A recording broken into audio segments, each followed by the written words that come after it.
Alors, bonjour tout le monde. Bienvenue à cette présentation table ronde sur l'avis que le comité consultatif vient de mettre en ligne il y a quelques mois sur l'impact de la prévention. Donc, un avis qui s'intitule « La voie essentielle pour réduire les inégalités, la pauvreté et l'exclusion sociale, la prévention ». Alors, je me présente, Richard Gravel, je suis le directeur, je suis le président du comité consultatif de lutte à la pauvreté, mais dans ma vraie vie, je suis le directeur du collectif des entreprises d'insertion du Québec et je siège depuis plus de 7 ans au comité consultatif de lutte à la pauvreté. Alors, présentement, on a une auditoire d'une centaine de personnes, pas loin, là, et je vous remercie. C'est des gens de tout horizon divers, tant politique, des milieux sociaux, de la fonction publique. Donc, bienvenue dans cette rencontre et merci d'avoir pris le temps de venir nous écouter. J'aimerais souligner la présence de Mme Nathalie Giguère de Peach, de Patrick Lopez de l'organisme HOLO, de Philippe Benoît de l'UQAM et de M. Claude Pinard du Central du Grand Montréal qui vont participer au panel qui est, dans le fond, l'élément de la journée. Au cours des présentations, vous pouvez, pour les gens qui sont en ligne, signaler des questions dans la zone chat que l'on va reprendre parce qu'on a prévu une période notamment de répondre aux questions parce que l'idée du lancement de cet avis-là, c'est beaucoup de partir une discussion sur la prévention. Alors, dans un premier temps, peut-être rappeler que le comité consultatif de lutte à la pauvreté a été créé en vertu de la loi visant à lutter contre la pauvreté et l'exclusion sociale.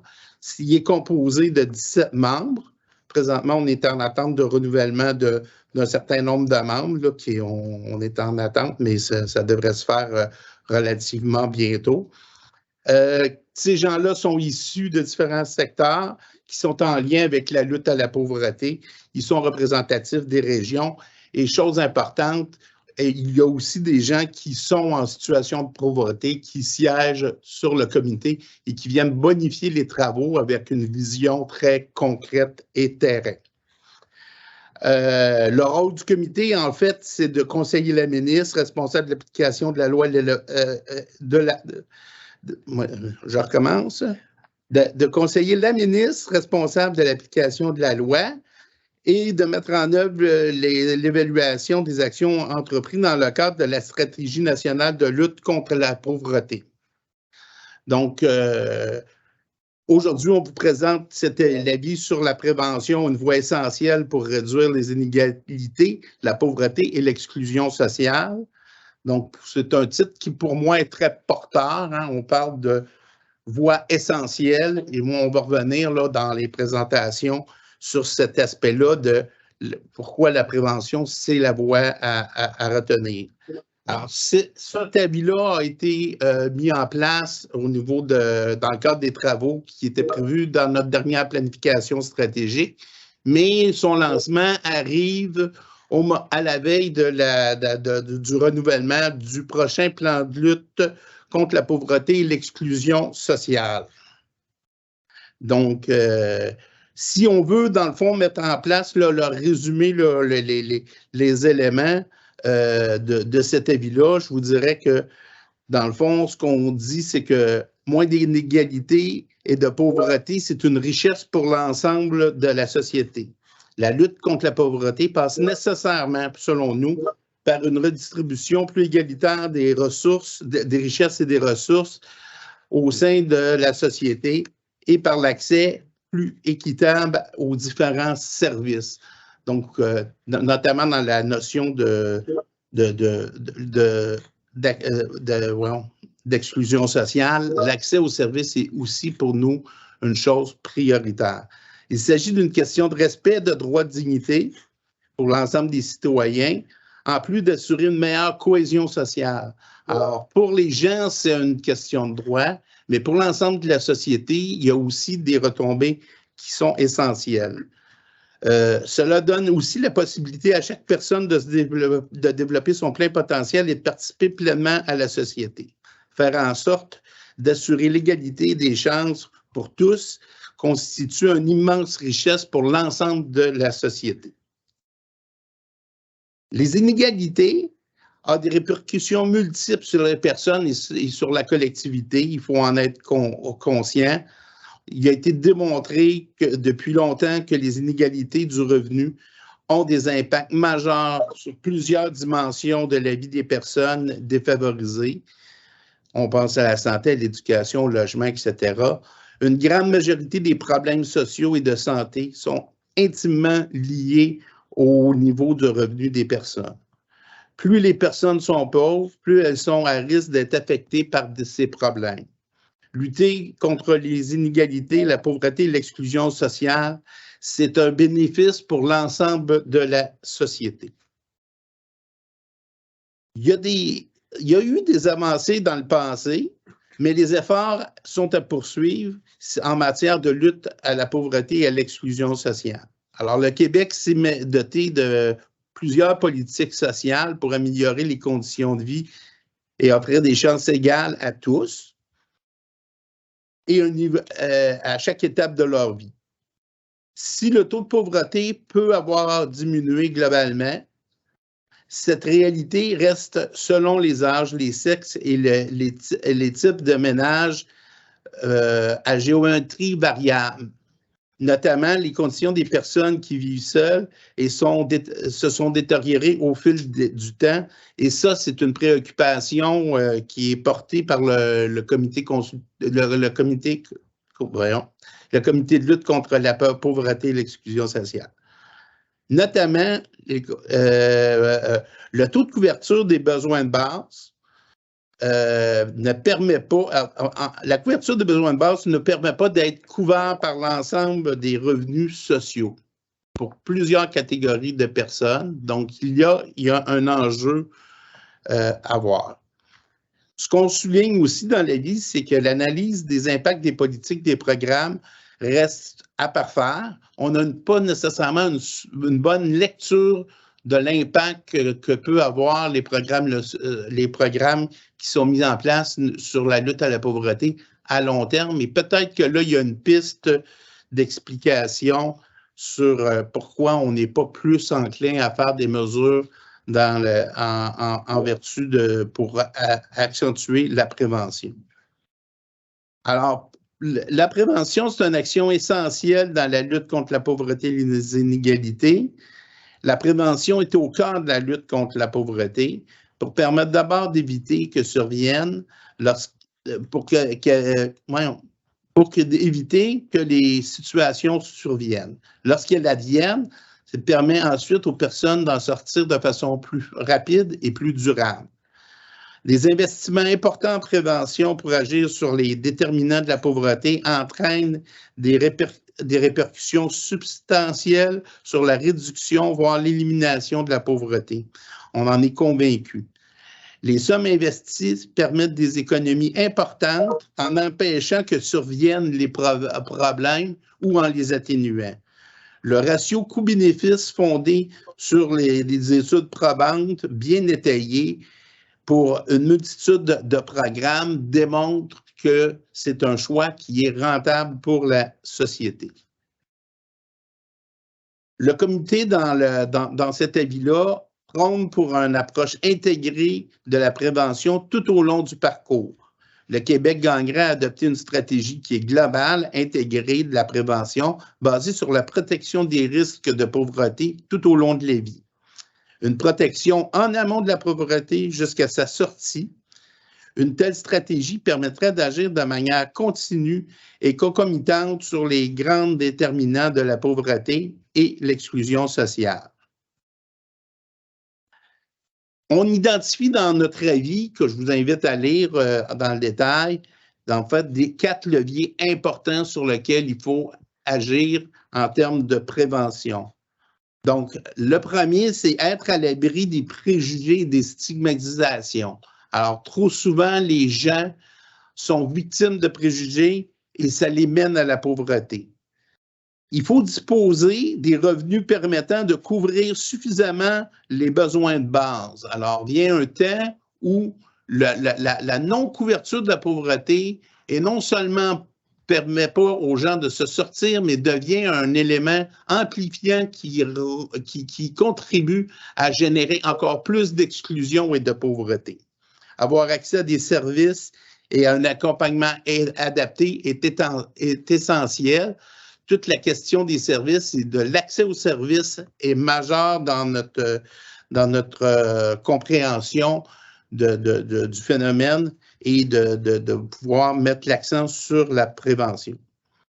L'accès au marché du travail de qualité devient aussi une clé importante pour lutter contre l'exclusion et pour la pauvreté et l'exclusion en termes de prévention. En conclusion, la prévention est plus efficace. C'est la meilleure façon de le faire. Elle est plus rentable.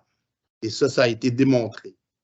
Pour l'ensemble de la société, il y a des retombées. Donc, pas seulement pour les personnes en situation de pauvreté ou d'exclusion, mais aussi pour l'ensemble de la société en termes de cohésion sociale et de qualité de vie. L'ensemble des gens reçoivent des bénéfices. C'est l'approche qui est la plus humaine parce qu'on s'adresse aux gens avant qu'ils soient confrontés aux problématiques. Donc, quand on fait tout le tour, et ça sera le sujet peut-être qu'on va contribuer avec le panel dans la prochaine étape, la question de fond, c'est, alors si c'est convenu, puis on le sait, pourquoi on ne le fait pas? Quels sont les obstacles? Alors maintenant, à ce niveau-là, on serait rendu à passer la parole à Catherine Gagné, qui est membre du comité et qui va animer ce panel, qui va essayer de nous contrôler dans nos temps de parole. À toi, Catherine. Merci beaucoup, Mathieu Gravel. Donc, maintenant que Richard, notre président, a mis la table sur la vie, nous vous proposons donc de poursuivre la discussion avec nos 4 panélistes là, sur les enjeux que suscite un déficit de prévention en matière de lutte à la pauvreté et à l'exclusion sociale. Donc, pour débuter la discussion, je vous présente d'abord notre première panéliste, Madame Nathalie Giguère, qui est directrice des services psychosociaux chez Pêche à Québec et responsable du programme Porte-Clés de Québec qui regroupe 9 organismes communautaires. Madame Giguère a fait des études en services social à l'Université Laval, puis elle a travaillé à la direction de la protection de la jeunesse à titre d'intervenante et de gestionnaire dans les secteurs de l'évaluation, l'adoption, et le contentieux. Elle a également assumé un rôle d'adjointe toujours à la DPJ. Depuis 2014, elle est gestionnaire chez Pêche, un organisme en santé mentale basé à Québec qui a pour mission d'aider les personnes multi-éprouvées qui ont des difficultés soit en santé mentale, en itinérance, en toxicomanie ou même en termes de judiciarisation. Donc, Madame Giguère, je vous cède la parole. Merci beaucoup, Catherine.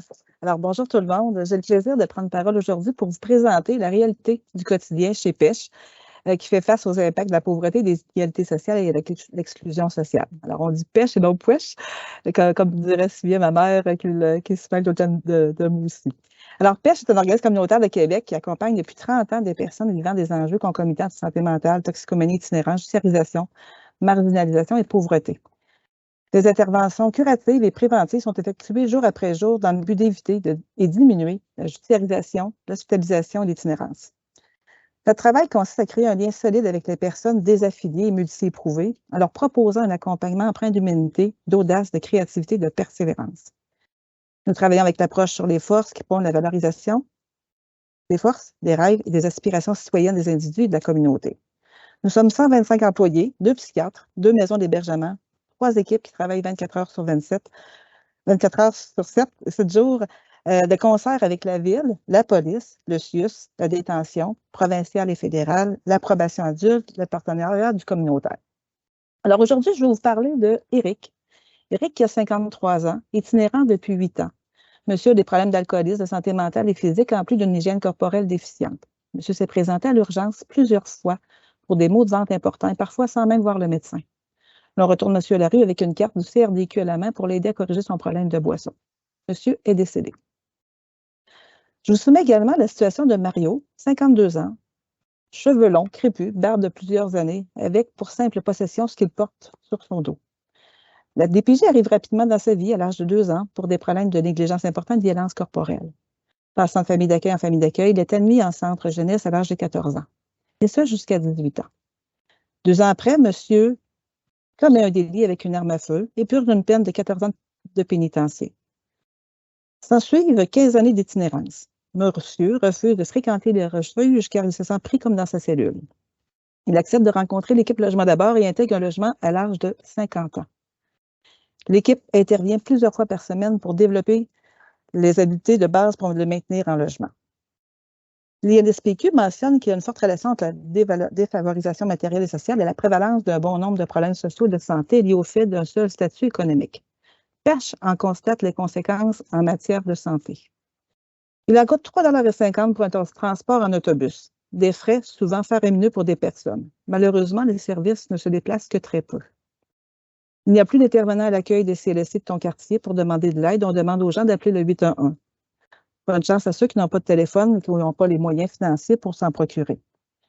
Bonne chance aussi à eux qui ont pris leur courage à 2 mains pour demander de l'aide cette journée-là.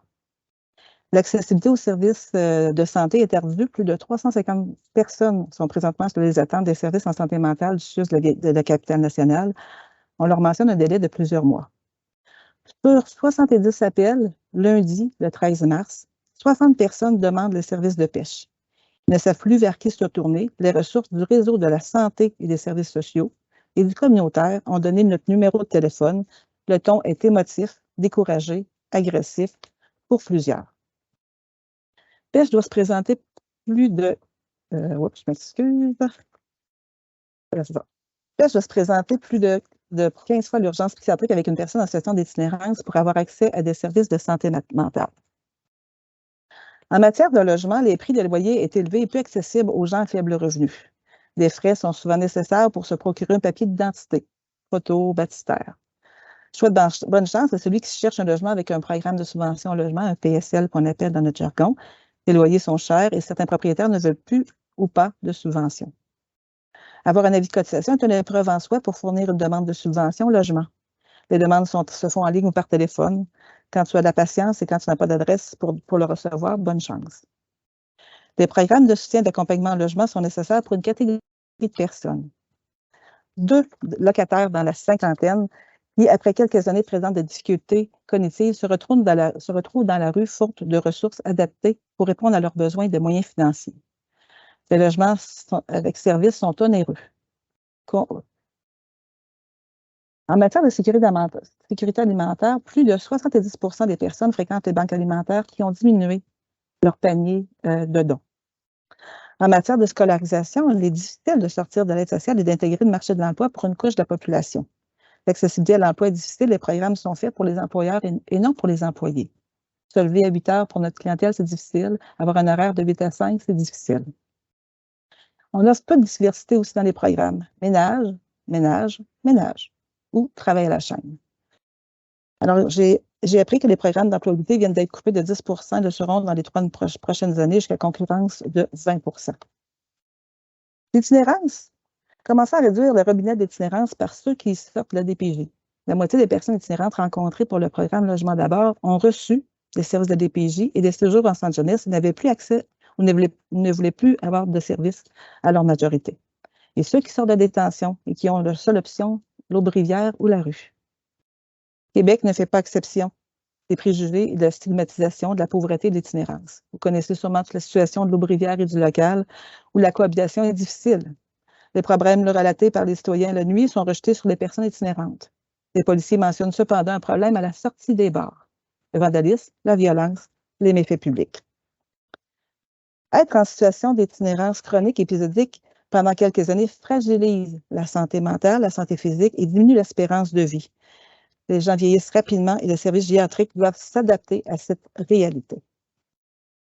Nous sommes en accord avec le discours du maire Marchand sur l'itinérance zéro. Il est difficile de faire connaître ce programme pour les organismes communautaires et le réseau.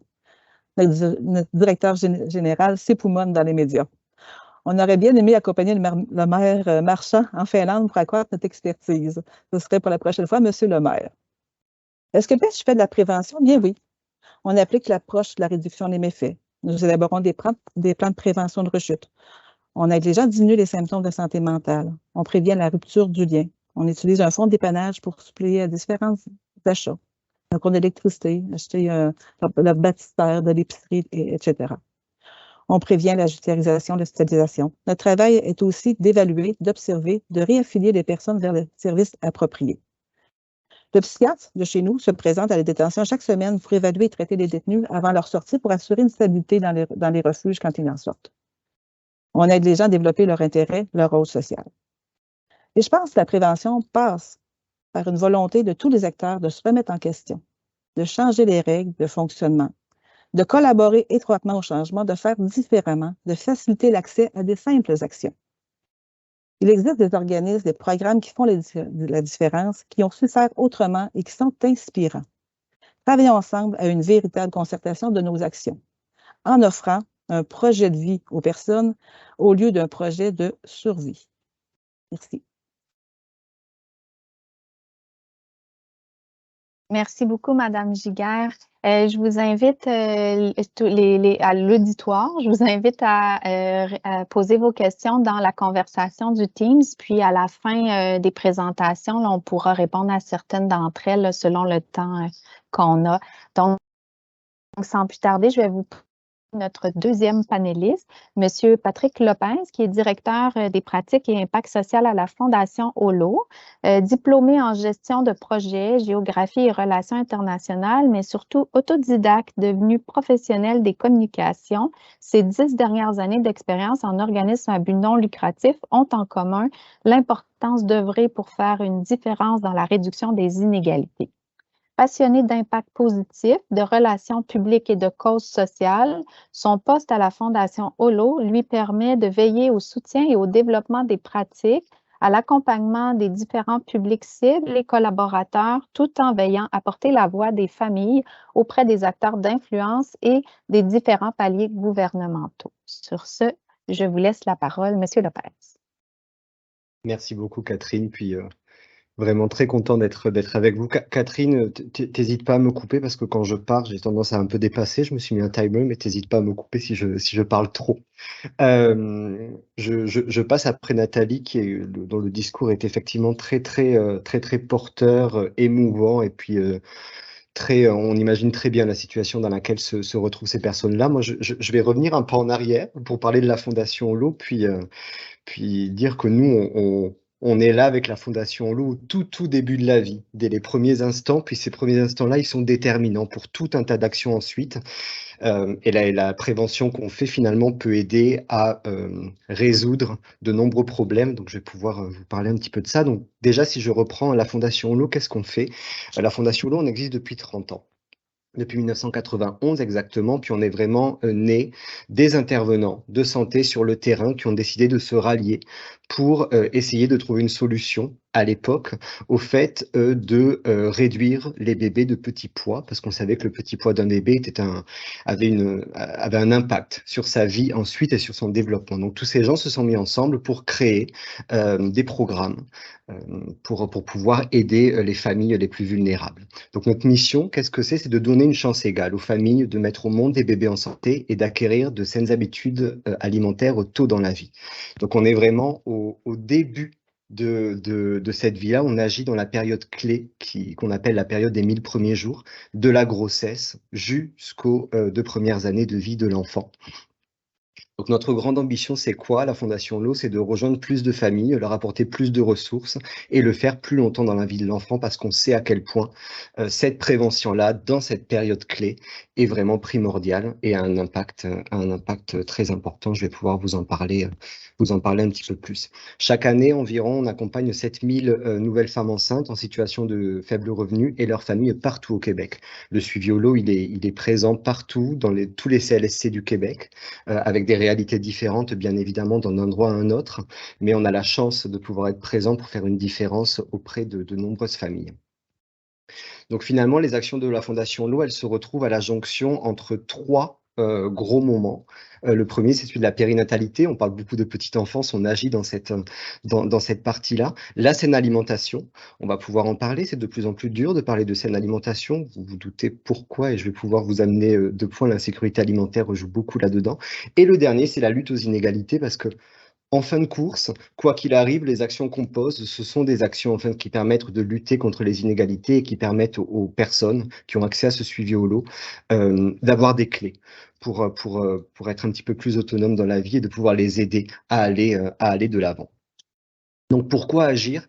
Dans la présentation de cet avis au tout début, on a eu l'explication, on le sait, qu'il y a un impact réel et l'importance réelle d'agir et d'investir en prévention sur tous les aspects. Moi, je peux parler de la petite enfance et je vous référerai, je pourrais mettre le lien dans la conversation, mais dans le cadre des consultations prébudgétaires qui sont en cours, on est le 17, on sait que le budget tombe le 21. C'est pas pour rien qu'on s'en parle aujourd'hui aussi, mais le collectif Petite Enfance, dont on fait partie, qui regroupe 25 membres de la petite enfance, a déposé un très très beau mémoire dans le cadre de ces consultations où il y a toute une partie sur l'importance d'investir en prévention et l'importance d'investir en petite enfance et les impacts et la rentabilité économique que cela peut avoir. Donc, je vous mettrai le lien. Je ne peux pas le résumer aujourd'hui parce que j'ai pas le temps, mais ça nous permet vraiment d'avoir une bonne vision, de savoir que cette période de la petite enfance, c'est une fenêtre d'opportunité pour prévenir des problèmes qui peuvent survenir plus tard dans la vie.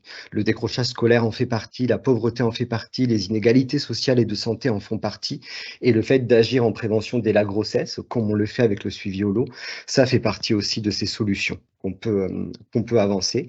Et ça, bien évidemment, ça a un rendement de ces interventions en bas âge généralement plus élevé que celui des interventions réalisées plus tard dans le parcours de vie. Vous verrez dans ce mémoire, il y a une magnifique présentation de la courbe de Ekman qui montre ça, que finalement le rendement sur les investissements en capital humain, il décroît avec l'âge. Donc plus on investit tôt, plus on agit tôt sur des populations qui sont dans des situations vulnérables, plus ça a d'impact à la longue, et ça permet de réduire les inégalités, bien évidemment, socio-économiques. Et ça permet d'agir sur des déterminants de la santé. On en a parlé quelques-uns. Le manque de revenus est le principal déterminant qui est un obstacle pour les familles. Donc, il faut agir sur ce manque de revenus-là. Je vais pouvoir en parler un petit peu plus longtemps. Donc, je vous l'ai dit, on agit dans la période des 1000 premiers jours. C'est une période cruciale pour le développement de l'enfant. Et autant sur l'acquisition des saines habitudes alimentaires que sur les besoins nutritionnels.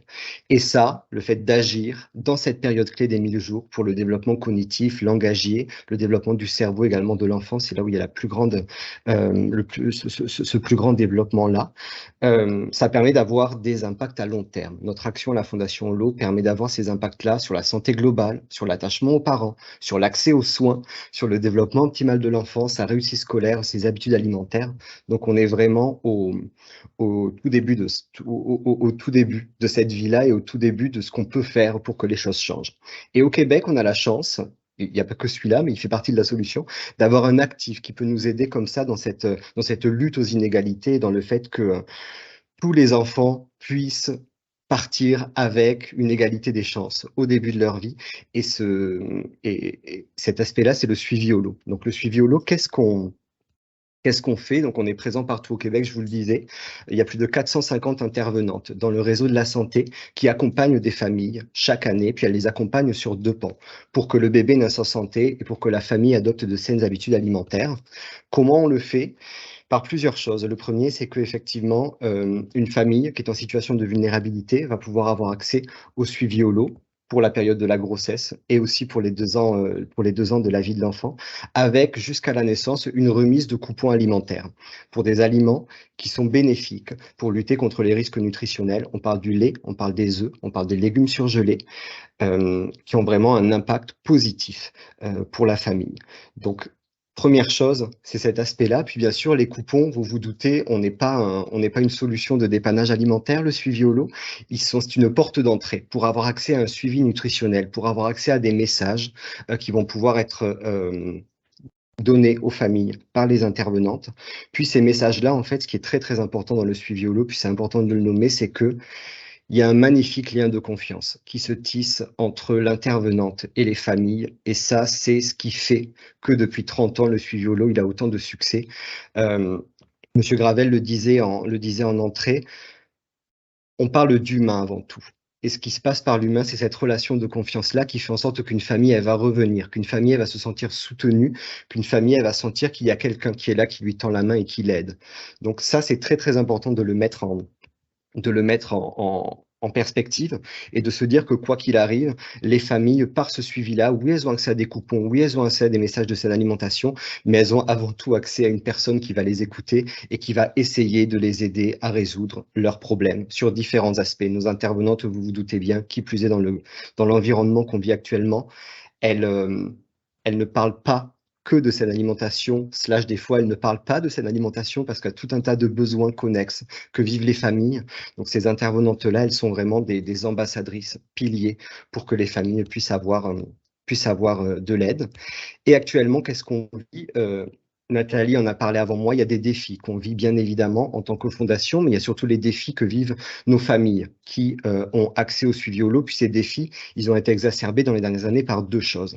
La première, vous le savez bien, la pandémie a exacerbé de nombreux facteurs de risque auprès des familles. Et puis on a la chance depuis 2 ans à la Fondation Holo de faire ce qu'on appelle un coup de sonde auprès de nos intervenantes sur le terrain.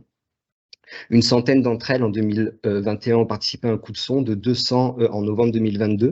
Le premier coup de sonde qu'on a fait, c'était vraiment pour voir effectivement à quel point la pandémie avait exacerbé des facteurs de risque qui faisaient en sorte que les familles, en fait, ne pouvaient pas acquérir de saines habitudes alimentaires, avaient de la difficulté. Puis les chiffres ont été assez choquants. Le coup de sonde de 2022 est plus choquant que celui de 2021. Je vous expliquerai pourquoi, mais on a parlé de beaucoup plus d'essoufflement parental, d'une absence de réseau de soutien qui était vraiment plus grande en temps de pandémie, vous vous en doutez, d'une insécurité alimentaire qui était déjà grandissante durant la pandémie, de problématiques de santé mentale qui étaient de plus en plus présentes parce que les gens étaient chez eux en vase clos, puis on le sait très bien que ça a pu exacerber certaines problématiques de santé mentale. Et à ce moment-là, le suivi holo a été vraiment vu comme un facteur de protection dans la plupart de ces situations par les intervenantes, notamment grâce à ce lien de confiance. Même si les intervenantes ne pouvaient pas recevoir dans leur bureau durant la pandémie des familles, elles ont fait preuve d'une ingéniosité énorme en trouvant des moyens de pouvoir rejoindre les familles, que ce soit par téléphone ou en extérieur, à distance, pour pouvoir leur parler. Donc ça, c'était effectivement très, très important. Puis, le coup de sonde de l'année dernière, en novembre 2022, il a mis en lumière qu'il y avait vraiment une action nécessaire pour protéger les plus vulnérables de la forte inflation et de l'insécurité alimentaire. J'ai été très, très content de voir cet avis, de le lire en équipe et de voir à quel point vous mettiez en avant l'importance de la prévention et de la protection des plus vulnérables, parce que notre coup de sonde de novembre 2022, il a été encore plus choquant que celui de 2021, et puis il a été encore plus choquant sur plein d'aspects, parce que sont entrés en ordre de compte encore plus au niveau de l'acquisition des saines habitudes alimentaires et du soutien qu'on offre aux familles, le fait qu'il y avait des barrières qui empêchaient ces familles de consolider ou de développer ces saines habitudes alimentaires, et que ces barrières-là, vous vous en doutez, elles étaient en quasi-totalité, extérieure à la réalité des familles. On parle d'un revenu insuffisant. Le revenu insuffisant est un des premiers déterminants qui fait que les familles ne peuvent pas avoir accès, ne serait-ce qu'à des aliments. Une trop grande part du budget qui est attribué au logement, un environnement direct qui est non propice aussi parce qu'il y a de la détresse psychologique et tout un tas d'autres problématiques de santé mentale qui entrent en jeu. Et l'augmentation, bien sûr, du prix du panier d'épicerie, vous vous en doutez, par rapport à l'inflation. Et cette insécurité alimentaire-là, qui est grandissante, on l'a vu dans la dernière année, on a vu augmenter les prix du panier d'épicerie. Ça a fait en sorte qu'il y avait de nombreuses familles que nous, on accompagne, qui, c'est une formule un peu choc qu'on a utilisée, mais qui est réelle, qui devaient choisir entre l'enfant à naître et l'enfant qui était déjà à table dans leur famille. Puis les coupons holo qu'on offre normalement pour les besoins nutritionnels de la femme enceinte, pour que le bébé se développe bien dans son ventre, qu'il puisse naître avec un poids suffisant. Les coupons étaient pour une partie assez grande, utilisés avant tout pour les besoins de la famille qui était déjà là, que pour les besoins de la femme enceinte. Puis ça, c'était la première fois qu'on voyait ça, nous, dans le cadre du suivi holo, parce que par manque de moyens, les familles se retrouvent avec une difficulté pour ne serait-ce qu'avoir accès à des aliments. Et là, on ne parle pas d'aliments sains et de saine alimentation. J'ai complètement enlevé cette notion-là de la discussion. Mais c'est vraiment c'est vraiment assez problématique de ce niveau-là. Donc, on a plein de défis, puis je vais m'arrêter là-dessus parce que je parle déjà depuis un moment. Catherine, tu m'as pas arrêté, donc je continue. Mais on a de nombreux défis qu'on vit, effectivement, que les intervenantes vivent. Dans la dernière année, on a vu une augmentation de 22% des échanges de coupons dans les marchands du Québec. Nos coupons nous sont échangeables auprès des dépanneurs, auprès des épiceries, dans les pharmacies du Québec. 22% d'augmentation des échanges, donc ça veut dire plus de coupons, mais 43% d'augmentation des coûts, parce que nous, les aliments à la Fondation Holo, pour lesquels on offre des coupons, on les achète. Donc, c'est des coûts, effectivement, qui, vous vous doutez bien, sont exponentiels dans la dernière année. Puis, cette hausse, elle est créée par tout un tas de problématiques, mais les deux premières que je voudrais amener, un, c'est la hausse du prix du panier d'épicerie, qui fait qu'il y a de plus en plus de familles qui, avant ça, ne cotaient pas, entre guillemets, dans les critères pour avoir accès au suivi Holo, mais qui, de par l'inflation, se retrouvent à pouvoir et à devoir, en fait, et c'est tout à fait normal, y avoir accès pour répondre à leurs besoins. L'arrivée en grand nombre de demandeurs d'asile, on a plusieurs cas à Montréal, mais en région, mais surtout à Montréal, de intervenants Holo qui se retrouvent avec des listes d'attente pour des demandeurs d'asile. Je pense au sud du nord de l'île de Montréal. Depuis mars 2022 à décembre, c'est 350 demandes d'accès au suivi Holo pour des demandeurs d'asile, chose qui n'avait été jamais vue même en 2017. Donc, et ça fait en sorte que certains SUS de Montréal qui faisaient entre 175 et 200 suivis Holo par année se retrouvent cette année à devoir en faire 800. Donc, je vais m'arrêter là-dessus. Exactement. Merci beaucoup, M. Lepage. Je m'arrête là-dessus. Donc, voilà. Merci beaucoup, M. Lopez. Je vais vous présenter, donc, sans plus tarder, le prochain panéliste, M. Philippe Benoît Côté, qui est professeur au département de sexologie de l'Université du Québec à Montréal. Il se spécialise sur les enjeux liés à la sexualité et à l'itinérance. Il dirige notamment un projet de recherche sur les parcours de vie des jeunes trans et non-binaires en situation d'itinérance. Il est membre chercheur du Centre de recherche de Montréal sur les inégalités sociales, les discriminations et les pratiques alternatives de citoyenneté, le CREMIS. Donc, je vous cède la parole, M. Côté. Merci beaucoup. Parfait. Merci beaucoup, Catherine. Merci beaucoup aussi pour l'invitation. C'est vraiment apprécié qu'on ait ce genre de discussion-là. C'est des discussions, je pense, nécessaires à avoir collectivement aussi. Donc, c'est intéressant qu'on puisse participer à ce genre de panel. Je vais faire un peu écho à mes collègues. Là. Donc, je suis un peu entre la discussion entre Nathalie et Patrick. Donc, moi, je vais vous parler, en fait, là, d'une réflexion qu'on mène avec des collègues sur la prévention de l'itinérance chez les jeunes. Et je vais particulièrement me concentrer dans mes exemples sur mes projets de recherche sur les jeunes LGBTQ+, notamment, là, je dirais, là, les jeunes trans et non-binaires en situation d'itinérance. Ça va me permettre de donner des illustrations peut-être un peu plus claires là, de notre réflexion. D'entrée de jeu, je pense que Nathalie l'a quand même bien campé tantôt, mais il faut reconnaître que notre modèle, en fait, actuel d'intervention sur la question de l'itinérance est beaucoup concentré, en fait, dans une logique curative, une logique d'urgence, en fait. Donc, on essaie de beaucoup attraper les gens lorsqu'ils se retrouvent en situation d'itinérance. Et là, au Québec, au Canada, en fait, on a développé toute une panoplie, en fait, de services pour rejoindre les personnes en situation d'itinérance, pour rejoindre leurs besoins avec des enjeux très spécifiques aussi.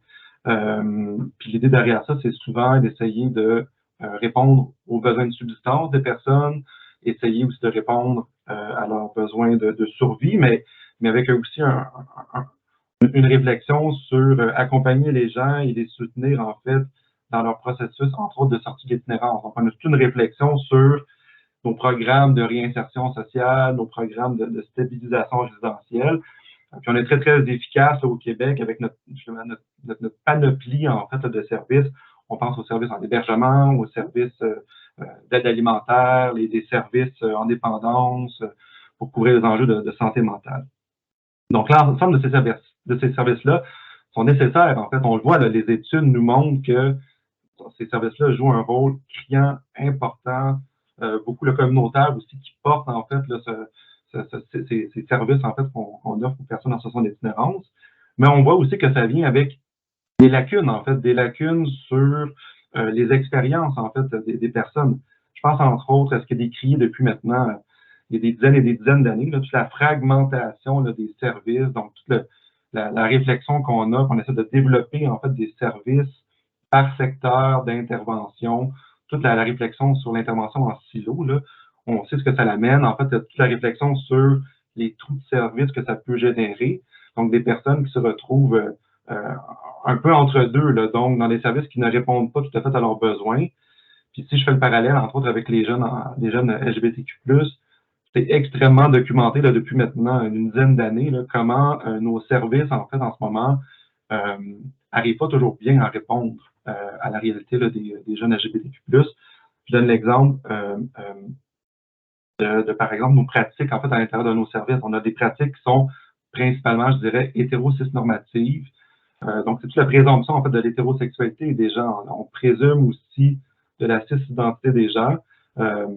C'est pas une mauvaise foi non plus. C'est la société qui est construite autour de ces normes sociales-là. Mais ça fait en sorte que les jeunes LGBTQ+, notamment, je dirais, les jeunes trans, les jeunes non-binaires, se retrouvent dans les services. On leur pose pas trop de questions, en fait, sur leur orientation sexuelle, leur identité de genre. On prend peu en considération, en fait, ces réalités-là. Donc, on les accompagne pas très bien non plus dans leur processus, entre autres, de transition. Et ce qui peut faire aussi en sorte que les jeunes ne se sentent pas concernés par ces services-là. Donc, ils iront peut-être pas non plus dans les services. Et là, ça évoque toute la question, en fait, de l'invisibilisation là, des jeunes LGBTQ+, dans nos services. Dans notre projet, en fait, on a fait une tournée là, au Québec à l'intérieur de différentes ressources.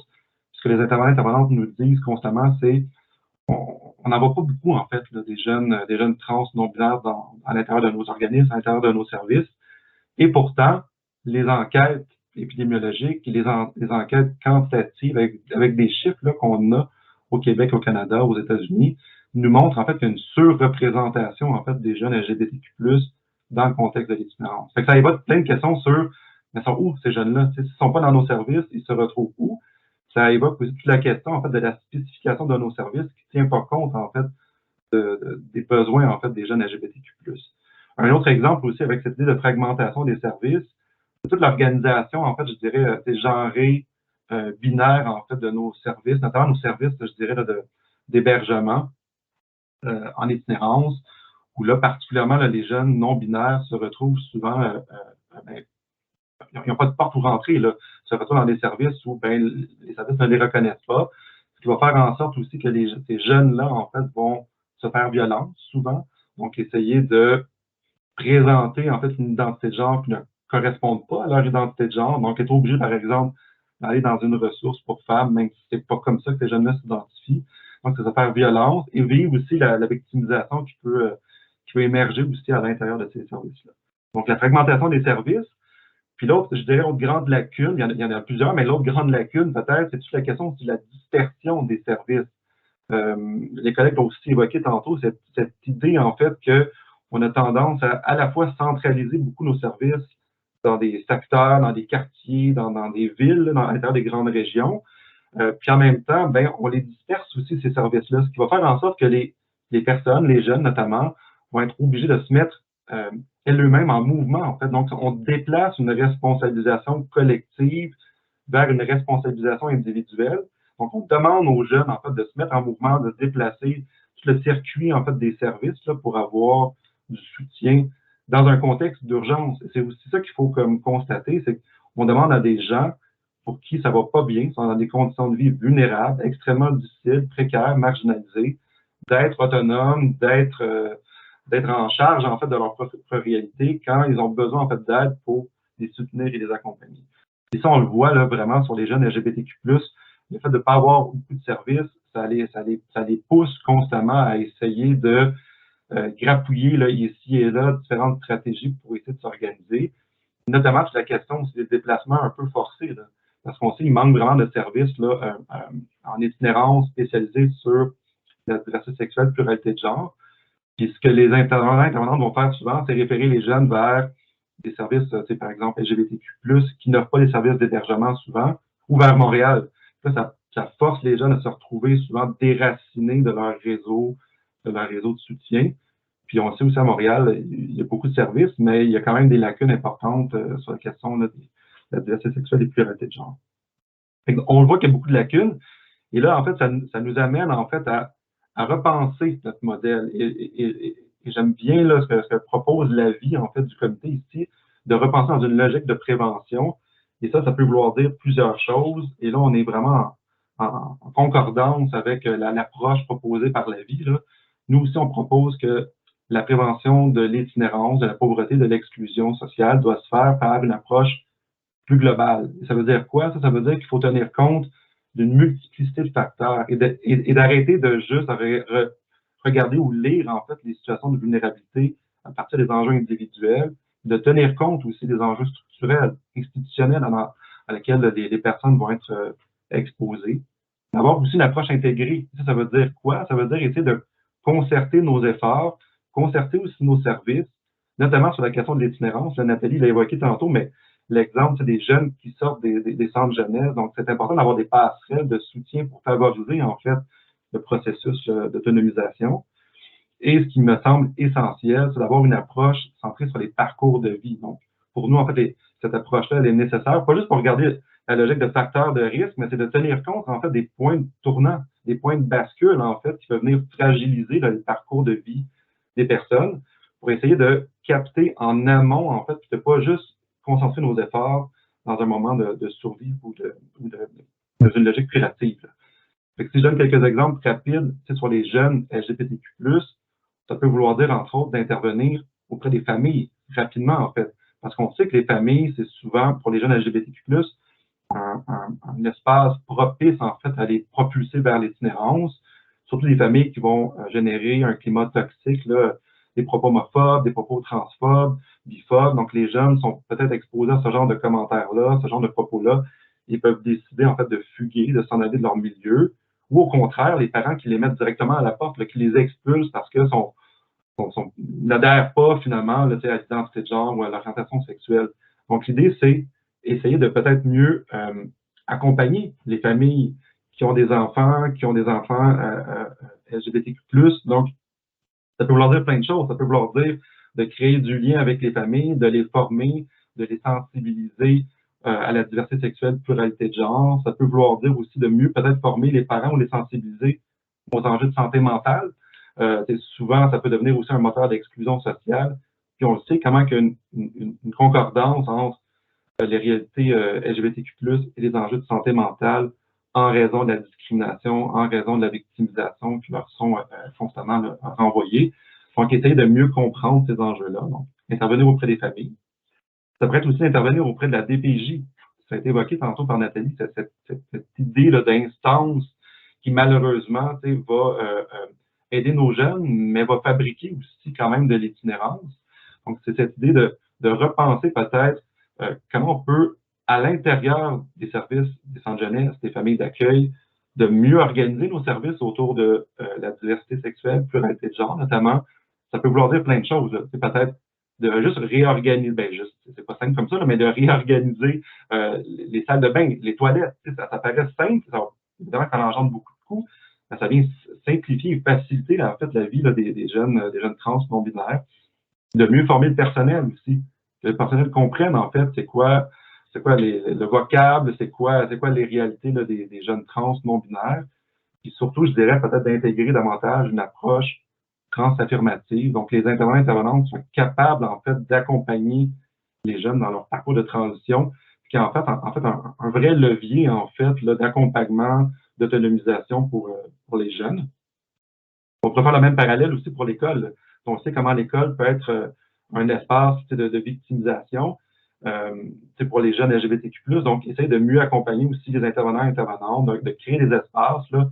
Je pense entre autres aux comités, des comités LGBTQ+, qui se créent de plus en plus là, dans les écoles secondaires du Québec. Ce sont des leviers comme ça qui permettent en fait de favoriser un espace plus inclusif là, dans nos espaces. C'est vraiment essayer de l'idée de repenser ça autrement, puis essayer de penser à des instances ou à des milieux de vie qui, de prime abord, ne pensent pas qu'ils ont des liens avec l'itinérance.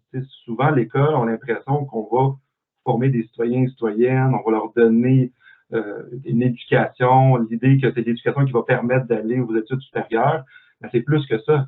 L'école peut être aussi un espace d'inclusion, de favorisation.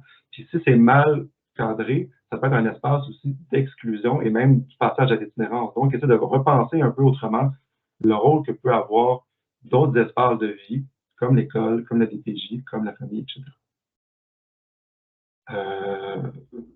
Peut-être pour conclure rapidement, là, je ne sais plus, je suis rendu dans mon temps, mais je dois probablement achever. Mais je pense que l'idée, c'est de ne pas juste voir en fait la prévention comme quelque chose qu'on doit mettre en place pour réduire des problèmes. Évidemment, c'est ça un peu la clé, mais comme le présente aussi la vie, je pense qu'il faut aussi ancrer nos efforts en fait de prévention dans une logique de défense des droits. C'est de reconnaître en fait que les personnes sont des citoyens, citoyennes, qui ont droit en fait, ils ont droit à avoir une éducation inclusive, une éducation honnête, réelle, qui va les soutenir, les accompagner. Les personnes ont le droit d'avoir accès à l'égalité, à la non-discrimination sur la base du genre, de l'identité de genre, de l'orientation sexuelle, d'avoir droit à un logement, d'avoir droit à un environnement sain et salubre. Donc, ça nous permet, je pense, de repenser un peu autrement, de peut-être un peu de remailler finalement, c'est justement les mailles de notre filet social pour pas qu'on soit toujours en train d'essayer d'intervenir plus bas avec l'image que j'aime bien utiliser, c'est d'essayer de mettre un trampoline, là, une fois que les gens ont passé à travers les mailles du filet, on essaie de mettre un trampoline pour essayer de faire rebondir les gens. Cette trampoline-là, elle est nécessaire, mais essayer de repenser en haut, puis si on resserre nos mailles du filet social, on va échapper moins de personnes, puis on va être capable en fait de favoriser une inclusion plus cohérente et réelle dans notre société. Je vois que Catherine arrive. C'est correct, c'est bon? Oui, ben vous aviez dit en conclusion, donc je me suis permise. Merci beaucoup, M. Côté. Je vais présenter le dernier et non le moindre panéliste aujourd'hui, M. Pinard, président et directeur général de Centrade du Grand Montréal depuis juillet 2021. Centrade est un investisseur social stratégique qui soutient annuellement sur une base régulière un réseau de 350 organismes et projets collectifs qui luttent contre la pauvreté et l'exclusion sociale. De 2013 à 2021, M. Pinard a dirigé à titre de directeur exécutif les activités de la Fondation Mirella et Lino Saputo. Auparavant, le parcours de M. Pinard l'a amené tant dans les secteurs privés que publics. Il a ainsi occupé des diverses fonctions de gestion et de leadership chez Saputo Incorporé et a agi à titre de conseiller spécial du président d'Hydro-Québec.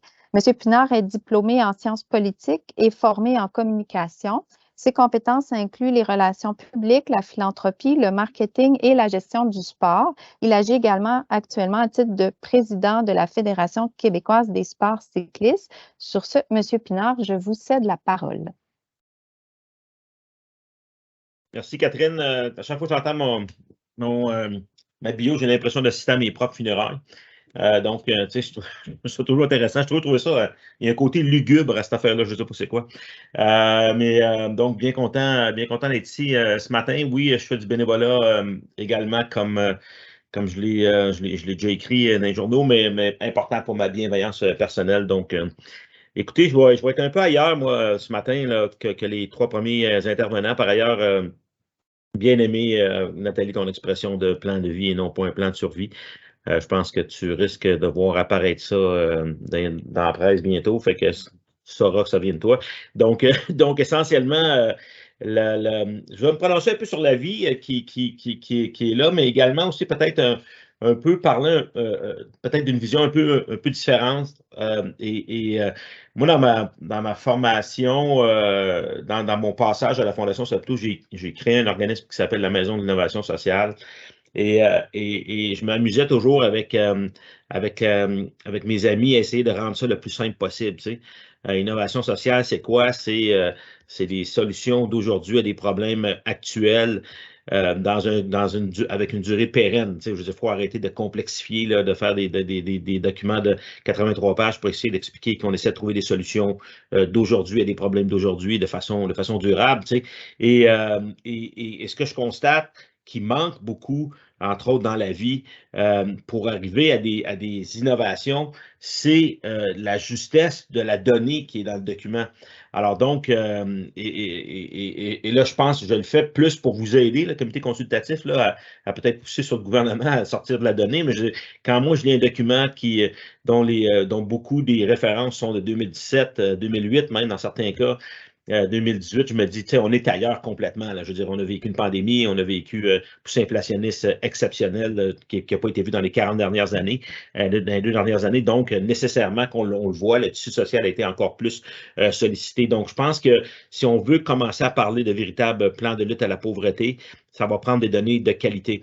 Et je dis souvent aussi que nous, à Centraide, on a beaucoup d'histoires à raconter. On a des histoires qui nous viennent de nos relations avec les organismes communautaires qui sont eux-mêmes en relation avec les gens dans les quartiers et qui vivent en situation de vulnérabilité. Puis, je pense que si on va arriver à des changements systémiques, encore là, changement systémique, c'est comme une bête, là, il faut le dégrossir, mais ça prend des histoires, plus du data pour arriver à des changements systémiques. Alors, nécessairement qu'avec le filet social qu'on s'est donné au Québec, le gouvernement fait partie de la solution. Donc, je veux dire, c'est le gouvernement qui a les poches les plus profondes dans le but de s'attaquer aux différentes questions, mais le gouvernement va vouloir des chiffres, va vouloir du data. Et ça c'est le truc que je trouve qui manque aussi dans la vie, puis qu'on n'a pas le courage comme société à se mettre des cibles claires, des indicateurs clairs sur où on veut être dans, écoutez bien là, 10 ans, pas dans 4 ans. Arrêtons de penser qu'on peut tout régler dans les 4 prochaines années. Ça n'arrivera pas. Ça fait 50 ans qu'on se casse les dents là-dessus. Donc, ça va prendre du courage comme société. Dans un avis comme il a été présenté par ailleurs excellent, puis je vais revenir tantôt sur les conclusions qui m'ont particulièrement animé, c'est qu'il faut arrêter de penser qu'on est capable de faire ça, tu sais, dans les 2 prochaines années, on va sortir 12 000 personnes. C'est pas ça l'idée.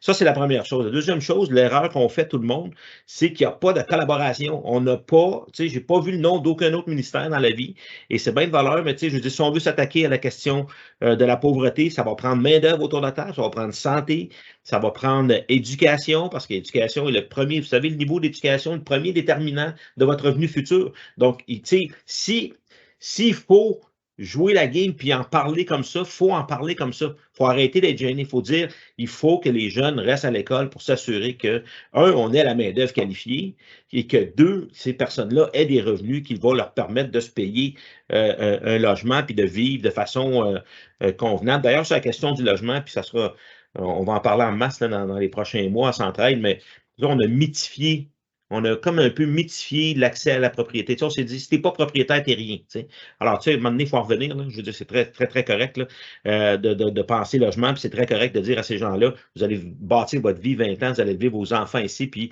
on ne vous fera pas mettre dehors. Vous ne ferez pas mettre dehors dans 20 ans parce qu'il ne sera plus abordable. Donc, ça, c'est une autre conversation. Mais essentiellement, je reviens à la collaboration. On doit voir les autres ministères impliqués. Et parce que si on veut avoir un véritable plan de société de la lutte à la pauvreté, c'est un plan que le gouvernement en entier, dans l'ensemble du Conseil des ministres, doit adopter dans le but de pouvoir faire en sorte qu'on va amener la société à réfléchir en termes d'action à long terme, mais en termes d'action aussi de pleine participation citoyenne dans les activités là, de la province de Québec, là, de la nation québécoise, je ne sais pas comment le dire. Là. Mais essentiellement, je pense que vous comprenez un peu. Donc, l'importance de la collaboration, l'importance d'avoir un plan de société clair, l'importance d'avoir du data qui fait sens, là, qui est actuel. Oui, on a vécu de très mauvaises périodes avec Stat Canada à cause de décisions qui avaient été prises au niveau du fédéral. Et ça, là, je ne l'ai dit pas assez, là, ça a été catastrophique pour pouvoir suivre l'évolution du tissu social, l'évolution des personnes en situation de vulnérabilité. Et c'est des petites décisions qu'un gouvernement peut prendre des fois, mais lorsque au moins on revient au formulaire long, ça nous permet de faire un peu le ménage puis de comprendre exactement ce à quoi on s'attaque. Mais tu sais, au-delà des chiffres, on a besoin des histoires également. J'en ai parlé tantôt.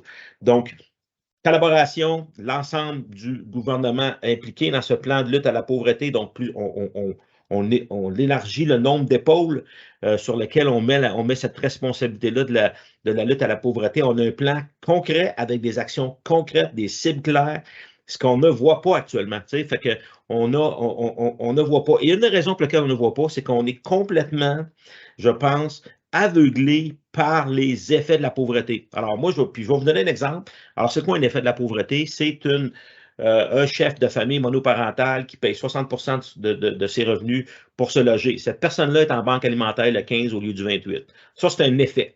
C'est un effet de quoi? La cause, c'est le logement trop élevé.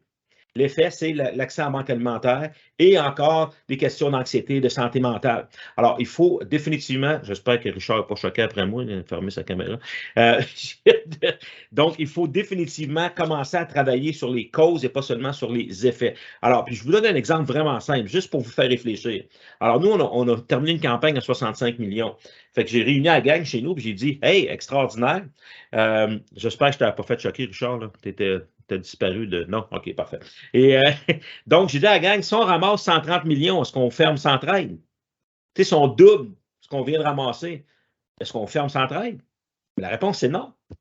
On va encore traiter les effets. Donc, on a une responsabilité de travailler sur les causes. Alors, si on travaille sur les causes, ça veut nécessairement dire travailler en prévention. Et ça, c'est l'aspect le plus important de la vie qui a été déposé devant nous. Et si on le voit en continuum, on parle de prévention qui mène à des causes. Et là, après ça, on traite les effets. Comme société, on doit arrêter de vouloir traiter les effets de la pauvreté. On doit absolument travailler en amont. C'est mentionné comme tel dans la vie, dans la conclusion. Et c'est absolument là-dessus que, comme société, on doit se vouloir travailler. Fait que c'est comme si on voulait se dire où on veut être dans 10 ans, puis comment on va faire pour y arriver. Puis j'ai 2 ou 3 suggestions tantôt. J'en ai une qui est un peu bold, là, puis que je suis sûr que le gouvernement n'aimera pas, mais je vais vous dire pareil. Alors, quand je parle de collaboration, je ne parle pas seulement du gouvernement à l'intérieur du gouvernement, je parle d'entendre la voix, V-O-I-X, des citoyens, les organismes communautaires, les organismes de représentation. Ça prend le gouvernement naturellement, le privé, les fondations.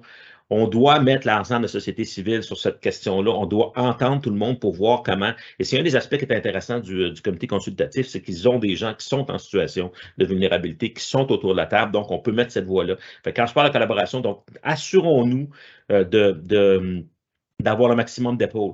Quand je parle également de plans cibles, d'avoir des cibles claires et un plan clair, et là, je vais checker bien, vous allez tous sourire dans 2 secondes, il faudrait s'entendre sur les définitions. Hein? Tu sais, je veux dire, on a un alphabet là, de programmes, un par-dessus l'autre, qu'on pense qu'ils sont bons. Il y en a un là, il y en a un autre là, puis là, tu as un rond que tu veux faire rentrer dans un carré, ça ne rentre pas. Il faudrait s'entendre sur les définitions, il faudrait s'entendre sur les programmes, il faudrait s'entendre sur une simplification définitivement des programmes. La 2 dernières choses que je veux dire avant de terminer. On a une loi sur le déficit au Québec. Je ne sais pas si vous savez ça, mais la loi sur le déficit, la minute qu'on est en situation de déficit, le gouvernement doit, par la loi, enclencher un processus pour résorber le déficit. Alors, moi, je dis, on devrait avoir une loi sur la pauvreté au Québec.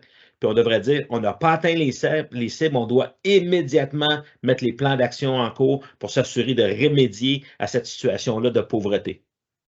Alors, ça, c'est le premier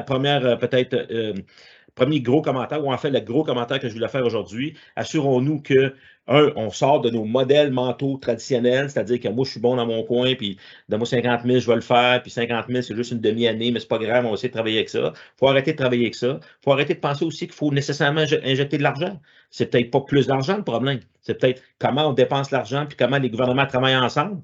Alors, c'est ça aussi. Donc, ce modèle mental-là de dire, ah, ben là, nous autres, ça en avait plus d'argent, on pourrait en faire plus. Non, c'est peut-être pas ça la solution. Donc, il faut accepter de faire ça. Puis, il va falloir accepter d'avoir des plans, naturellement, oui, par ministère, mais avoir un plan de société. Sacrons ça dans une loi, puis on va se créer une obligation de faire en sorte que tous et toutes peuvent vivre ce que moi j'appelle une pleine citoyenneté dans les droits et s'assurer qu'on vit de façon très correcte. L'autre chose que je termine, et je ne veux pas jeter un pavé dans la mare, je veux juste vous rendre très conscient de ça, tout le monde, mais tu sais, les panélistes, là, c'est pas mal blanc ce matin, là. Alors, on a besoin de s'assurer qu'on est dans la diversité. On a besoin de s'assurer il y a beaucoup, dans les populations vulnérables, c'est pas seulement des populations blanches, tout est discuté pareil avec la même expérience. Et quand on parle d'avoir différentes voix autour d'une table, ça veut dire avoir différentes expériences de vie, ça veut dire avoir différentes perspectives et la diversité va définitivement nous amener ça. Fait que là-dessus, je termine, puis ça va me faire plaisir de participer aux échanges. Merci beaucoup, M. Pinard. Donc, on ouvrirait la période de questions. J'ai quelques questions pour l'ensemble des panélistes. Là, M. Gravel inclus. C'est des questions qui sont plus larges, là, puis je vous invite à rebondir, là, puis par la suite, ça peut amener une conversation. Les gens qui sont qui nous écoutent, là, qui peuvent écrire dans le clavardage, là, on va aussi prendre les questions. Puis, peut-être que je réserverai un 10 minutes à la fin pour pouvoir parler de la vie puis des suites, parce qu'on a vu qu'il y avait quelques questions là, plus sur la vie, là, puis comment les gens peuvent y contribuer. Donc, avec tout ce qui a été dit aujourd'hui, c'est fort intéressant. Si on en revient aussi dans une perspective avec notre avis, là, comment on peut faire vivre ensuite nos recommandations, je vous proposerais là, de voir comment on peut favoriser l'accessibilité des services publics dans une perspective de prévention de la lutte à la pauvreté, à l'exclusion sociale. Vous en avez parlé un peu, mais je ne sais pas si vous avez goût de vous lancer là-dessus là, sur des suggestions qui pourraient être faire en sorte qu'on rebondit là, d'un projet dans l'ensemble des enjeux que vous avez ciblés. Donc, je ne sais pas si d'emblée, là, vous avez des idées sur comment les services publics là, pourraient vous aider, là, qui peuvent être plus accessibles, là, comment vous verriez ça. Je sais que Mme Giguère, par exemple, a donné des exemples là, par rapport aux freins là, qui avaient des services publics. Donc, je ne sais pas si la question vous inspire et s'il y a quelqu'un qui a envie de s'y lancer. Peut-être, Catherine, moi, je vais prendre puis en même temps, je vais pouvoir répondre un peu à M. Pinard parce que je trouve que ces interventions-là sont, puis non pas choquantes, mais même, dans le fond, vont dans le sens de plusieurs recommandations qui ont été faites au comité consultatif.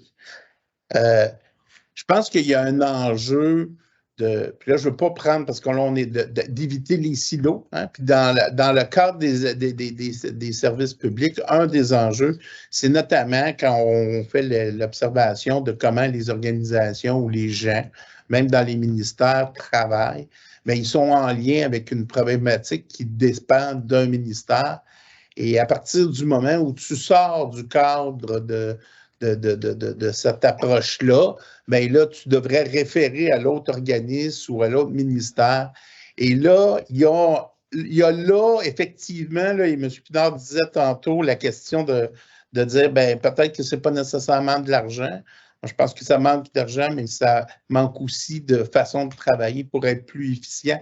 Et si on encourageait tous les intervenants d'être dans un mode plus de global, bien, on éviterait de répéter des actions qui sont commises dans une organisation qui réfère à l'autre organisation, qui fait un diagnostic avec la personne.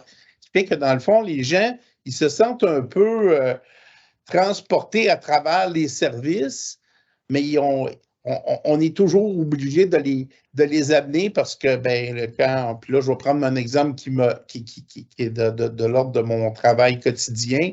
Alors, on rencontre quelqu'un qui a des problèmes d'emploi. On devrait travailler sur son employabilité, mais son employabilité, elle est intimement liée à sa condition de vie personnelle et des problématiques auxquelles... mais on a un carré de sable sur lequel on doit maintenir notre intervention. Et là, il y a un enjeu. Alors, cette espèce de flexibilité entre les ministères, entre les responsabilités des ministères, je pense que là, il y a un gros travail à faire. Et ça, je pense que s'il y avait dans le prochain plan de lutte des actions qui amèneraient les organisations, puis moi, j'aime bien l'idée on se donne des cibles, mais pas une cible seulement sur le ministère de l'Emploi, mais des cibles qui impliqueraient aussi une imputabilité à différents ministères, ministère de l'Éducation, ministère de la Santé, bien, il y aurait là des choses qui devraient être portées. L'autre élément que vous avez souligné qui, pour moi, est majeur, c'est la question de quand on fait une politique publique, et là, on l'a souligné dans la vie, quand on met en place une politique publique, peu importe la politique publique, il devrait avoir un regard qui est porté sur l'impact sur la pauvreté, puis de façon concrète. Là. Donc, qu'il y ait une analyse qui est faite, mais pas juste une analyse où on amène les ministères entre eux autres, mais qui est plus ouvert que, dans le fond, l'ensemble des citoyens pourrait voir un peu, c'est quoi les impacts de telle loi ou de telle politique publique sur la pauvreté. Et là, l'écosystème pourrait trouver des solutions. Donc, il y aurait en fait, l'idée, c'est travaillons ensemble parce qu'on a tout avantage à être dans un mode de préventisme puis éviter de créer de la pauvreté, puis éviter de créer surtout de l'exclusion. Parce que pour moi, c'est clair qu'on travaille d'abord. En fait, l'exclusion crée la pauvreté. Charles, je vais te résumer ça en une phrase, ce que tu viens de dire tantôt, en une phrase, OK? Les gens qui ont les ressources ne sont pas nécessairement les personnes qui ont les solutions. Alors, c'est ça qui doit guider les actions. Fait que le gouvernement a énormément de ressources. Il doit s'ouvrir pour faire en sorte de voir comment on peut aller chercher des solutions sur l'ensemble des épaules de la société civile. C'est ça, that's the point. Merci. Monsieur Lopez, vous vouliez réagir. Votre micro. J'ai baissé ma main, mais pas mon micro, bien évidemment. Donc oui, non, c'était pour répondre à la question sur les services publics. Il nous faut des services publics forts, ça on le sait, puis c'est une sacrée problématique. Je suis d'accord avec tout ce qui se dit.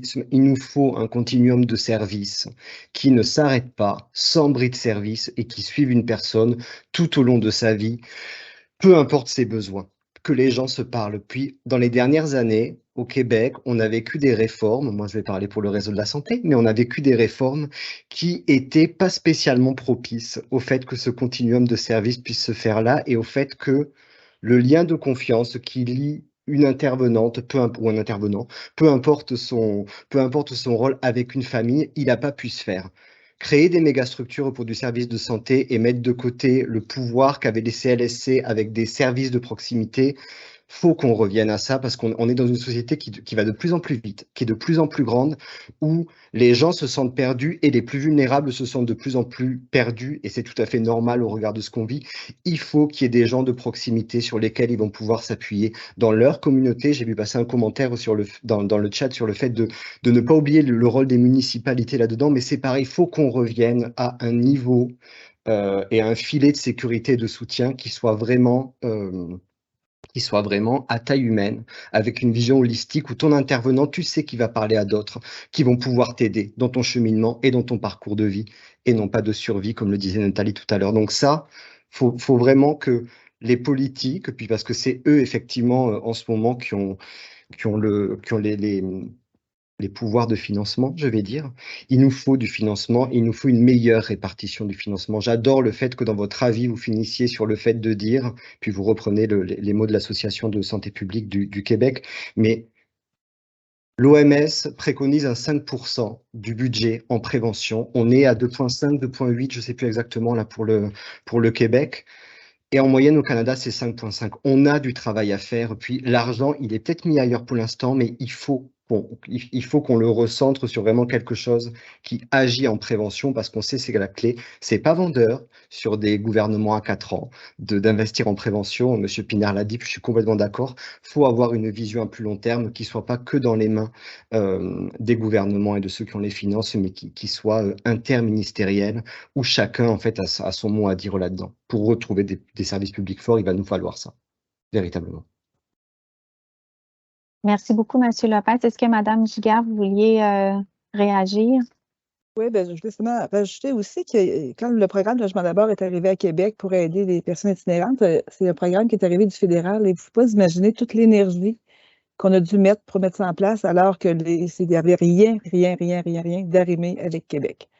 Les PSL, les OMHQ, le ministère, le travail et tout ce qu'il y avait à faire pour ce programme de logement d'abord-là, il y a eu beaucoup d'énergie qui a été mise si on s'était parlé autrement. Donc, ma voix, c'est est-ce qu'on peut élargir aussi au fédéral s'il y a des programmes qui sont aussi là-dedans pour nous permettre vraiment de s'arrimer puis de faire une différence qui est réelle. Merci beaucoup. J'ai une autre question pour vous. Vous l'avez un peu effleuré, mais je me demandais si on pouvait aller un petit peu plus loin. Monsieur Pinard, notamment, vous avez évoqué l'idée d'avoir un plan de lutte, de prévention à la lutte à la pauvreté là, qui soit global. J'aimerais vous entendre si c'était, si on devait écrire ce plan-là, là, puis on devait le mettre en œuvre, là, quelles mesures, selon vous, là, devraient être mobilisées? Vous en avez parlé un peu, mais si on pouvait en faire un résumé ou des enjeux plus clés là, sur lesquels travailler. J'aimerais vous entendre là-dessus. Je ne sais pas si quelqu'un... Oui, M. Pinard. Ben, j'allais dire, moi j'aimerais ça ne pas avoir la réponse à ça. Parce que je veux pas que la réponse sorte de ma bouche uniquement, il faut que la réponse sorte de la bouche de plusieurs personnes. Mais tu sais, je pense qu'avant d'aller là, Catherine, parce que ta question est extrêmement complexe, même si c'est simple. Et je lisais un livre l'autre jour qui expliquait pourquoi il n'y avait pas de plan de lutte à la pauvreté concret dans les sociétés. Et une des raisons pour lesquelles il n'y en a pas, c'est que c'est trop complexe. Alors, la façon de s'y attaquer, c'est de briser ça en différents défis. Et pour nous, Centraide, le premier défi, c'est le logement. Fait que donc, où on se dit que c'est vraiment comme c'est extrêmement un gros déterminant pour l'ensemble du Québec. Et by the way, c'est une crise canadienne. Hein? Je veux dire, je parle à mes collègues canadiens, là, puis je veux dire, tout le monde est dedans. Fait que, donc, pour répondre à la question, c'est que je pense qu'on doit comme déterminer, c'est sûr que le revenu est une question super importante, c'est sûr que la prise en charge, c'est super important, la façon, puis j'écoutais Philippe Benoît parler là, des situations qui sont vécues par les populations qu'il étudie, je peux dire ça comme ça. Mais je pense que une des premières choses qu'on doit faire, c'est arriver à s'entendre sur des cibles claires. Puis je ne veux pas les nommer, les cibles, parce que je veux dire, à la fin de la journée, il faudra que ça vienne de tout le monde. Mais tu sais, et la réponse n'est pas que dans le revenu. La réponse est dans comment on juge. Vous savez, la pauvreté, une personne en situation de pauvreté, à la fin de la journée, elle a moins de choix que nous tous ici autour de l'écran. Et comment on fait pour s'assurer que cette personne-là ait plus de choix? L'exemple que donnait Nathalie en début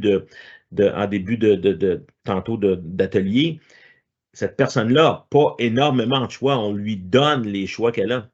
Et encore là, c'est comme plus genre, tu sais, ben écoute, c'est ça qu'on a pour toi, puis occupe-toi, organise-toi avec ça. Donc, on a échappé ça, on a échappé la situation. Et je pense qu'il faut penser dans une optique d'améliorer les choix, la qualité des choix qu'on peut faire. Je disais une étude aux États-Unis où il y a plus que 8 milliards qui sont chargés en overdraft là, quand quelqu'un fait un chèque sans fonds dans les banques. Puis je pense que c'est à peu près comme 95% de ces 8 milliards-là sortent des poches des gens qui ont moins de sous. T'sais. Alors, tu sais, peut-être qu'au niveau systémique, c'est niaiseux, là, mais je veux dire, au niveau systémique, tu te dis, ben, peut-être qu'on pourrait travailler différemment avec certaines populations. Fait que, tu sais, c'est assez large. Tu sais, puis Catherine, j'ai l'impression que je ne réponds pas à la question, mais essentiellement, moi, je pense qu'au-delà de quelles pourraient être les mesures, je pense qu'il faut, accepter qu'il faut avoir cette conversation-là élargie là, avec tout le monde. Et je vois dans le chat aussi que les gens disent qu'on a une loi sur la pauvreté. Vous avez raison, tout le monde. J'ai fait exprès de l'ignorer parce qu'il n'y a pas de cible. Puis j'ai jamais vu d'indicateur, puis j'ai jamais vu, moi, puis j'ai jamais vu qui me disait qu'on était rendu à X, puis qu'on aurait dû être à Y. J'ai jamais vu ça de ma vie. Fait que pour moi, elle n'existe pas parce qu'elle n'est pas vivante. Alors, donc, je ne sais pas qu'est-ce que ça veut dire. Je ne sais pas c'est quoi l'imputabilité. Je ne sais pas c'est quel. Oui, on sait c'est quel ministre qui est imputable, mais qu'est-ce qui arrive si telle cible n'est pas atteinte? On ne le sait pas. Mais, et moi, je gagerais qu'il n'y en a pas de cible parce que je ne les ai jamais vus. Donc, essentiellement, je pense commençons par ça. Allons-y. Merci en fait, beaucoup. Oui, monsieur. Oui, mais peut-être en complément, c'est sûr. Puis je pense que le temps est bon pour faire cette réflexion-là parce qu'on est au début du plan. En fait, on est à l'aube de la rédaction d'un prochain plan d'action. L'enjeu qui demeure là, sur l'aspect de la prévention, là, parce qu'il bon, il y en a des cibles là, qui ont été faites là, dans la loi. Là, il y a quand même des cibles qui ont été établies, là, notamment sur le niveau du revenu. Là. Nous autres, on a déposé un avis là, sur les niveaux de revenus puis la cible qu'on devrait se donner. Là. Donc, mais par contre, je vous concède que de façon globale, ces cibles-là, c'est des cibles, je ne dirais pas à court terme, parce que c'est des cibles qui sont qui sont en lien avec une problématique. Et on n'est pas dans l'approche de prévention, et surtout de prévention primaire, de dire, bien, dans le fond, qu'est-ce qu'on met en place pour pouvoir éviter que les gens se rendent en situation de pauvreté? Et comment on s'assure qu'il y a une imputabilité à ce niveau-là? Est-ce que ça passe que par le ministère de l'Emploi et de la Sécurité sociale? Et comment on fait dans l'appareil politique pour pouvoir s'assurer qu'il va y avoir un suivi d'une responsabilité ministérielle? Hein? Donc, c'est sûr qu'on a un ministre qui est responsable de la lutte à la pauvreté, mais quel est le pouvoir de ce ministre-là par rapport aux autres ministères? Ça, c'est un enjeu qui n'est pas réglé ni en lien avec la pauvreté, ni en lien avec beaucoup d'autres situations. Peut-être que ça, c'est une voie de passage qui viendrait, dans le fond, canaliser les synergies de l'ensemble des ministères sur moi, j'ai un devoir d'éviter qu'il y ait le plus de pauvreté et de prévenir la pauvreté. Ça serait sans doute un atout important. L'autre élément que vous avez souligné, que je trouve important aussi de ramener, parce que ça, c'est majeur, c'est la qualité de la lecture statistique. Et on l'a dit d'ailleurs dans notre dernier avis là, sur les impacts de la pandémie. Quand on regarde les données économiques, par exemple, on a en temps réel des statistiques qui nous permettent de voir les variations et les impacts sur l'économie. Et il y en a plusieurs.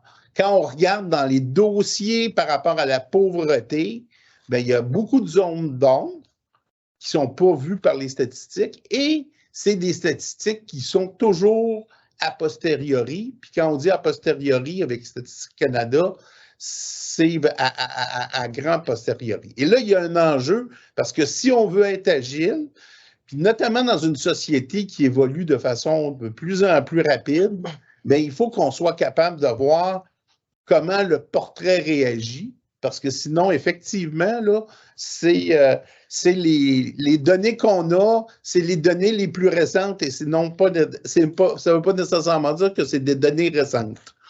Donc là-dessus, il y a un enjeu qu'il faut regarder. Quand la loi sur la lutte à la pauvreté a été mise en place, il y avait prévu un observatoire qui devrait être fait pour cet élément-là. Il y a le CPE qui travaille et qui fait ce mandat-là, mais est-ce que le CPE a assez de ressources pour pouvoir, de moyens, de ressources pour pouvoir répondre à avoir une bonne lecture de l'évolution de la pauvreté? Ça, on n'est pas... en tout cas, ça, c'est moins clair. Là. Moi, je pense qu'ils sont capables de dire comment la pauvreté a évolué dans le temps jusqu'aux dernières... et là, il nous donne un portrait qui est clair, mais un portrait qui est clair sur le passé. Sur les perspectives, ça devient un peu plus complexe. Merci, M. Gravel. Mme Giguère? En fait, moi, quand je lisais la vie hier, c'est une question qui me venait toujours en tête, puis M. Pinard en a parlé tantôt, il y a plusieurs questions qui demeurent. Puis la première question que je me suis posée, c'est quoi avoir un besoin de base en 2023? C'est quoi des besoins de base en 2023? Alors, moi, j'ai des gens qui sont sur l'aide sociale, se permettent de manger de la viande un soir, puis il y a des gens qui vont les regarder de travers parce qu'ils se payent un steak ou ils sont payés un cellulaire ou une télévision un peu plus grande que la normale qu'ils devraient avoir. Mais c'est quoi la définition des besoins de base en 2023 pour être en mesure, après ça, d'élaborer ce qui va suivre aussi? Parce que la stigmatisation, puis la marginalisation et tout ça, là, il y a une partie de ça aussi. Les gens n'ont pas le droit d'aller prendre un verre dans un bar parce qu'ils n'ont pas d'argent, ils ne devraient pas être là. Les gens n'ont pas accès au cinéma. Voyons, on se paye un cinéma. Les gens qui ont un poids plus gros que les autres, on dit, mange donc bien, sur l'aide sociale, ne fait rien. Il y a des commentaires qui se font, mais comme société, c'est quoi qui est permis en 2023 que les gens peuvent avoir? Moi, je pense que comme société, il faut aussi avoir une définition qui est à jour aussi à ce niveau-là. Manger, c'est quoi? Avoir un toit, c'est quoi? J'aime bien M. Pinard. Je l'avais écrit hier dans le discours en disant il y a des programmes d'accès à des maisons maintenant, mais je pense qu'il va falloir aussi donner, à un moment donné, mettre des programmes d'accès à des logements pour des gens qui ne sont pas capables. Il y a des programmes PSM, mais il y a des attentes, les attentes est grande aussi. Ouais. Puis elle s'adresse des fois à une catégorie de personnes comme le logement d'abord ou des gens en santé mentale. Mais bref, comment on va assurer ça? Ça, c'est une question, moi, qui, depuis que j'ai lu l'avis et tout ça, je me dis, on aurait peut-être à ce niveau-là à réfléchir un petit peu plus. Merci beaucoup, Mme Giguère. Je pense que ça fait écho aussi à certains commentaires qu'on voit dans la conversation, l'idée du revenu de base puis de la définition. Merci beaucoup. Monsieur Pinard? Ben, je voulais juste mentionner sur ton commentaire de Richard que vous savez tous et toutes, là, parce qu'on est dans ce secteur-là, que la pauvreté a diminué pendant la pandémie. Non. Oui. Alors, le taux de pauvreté a diminué, puis il y a une seule raison pour ça. C'est la PCU. Alors donc, et allez voir les chiffres.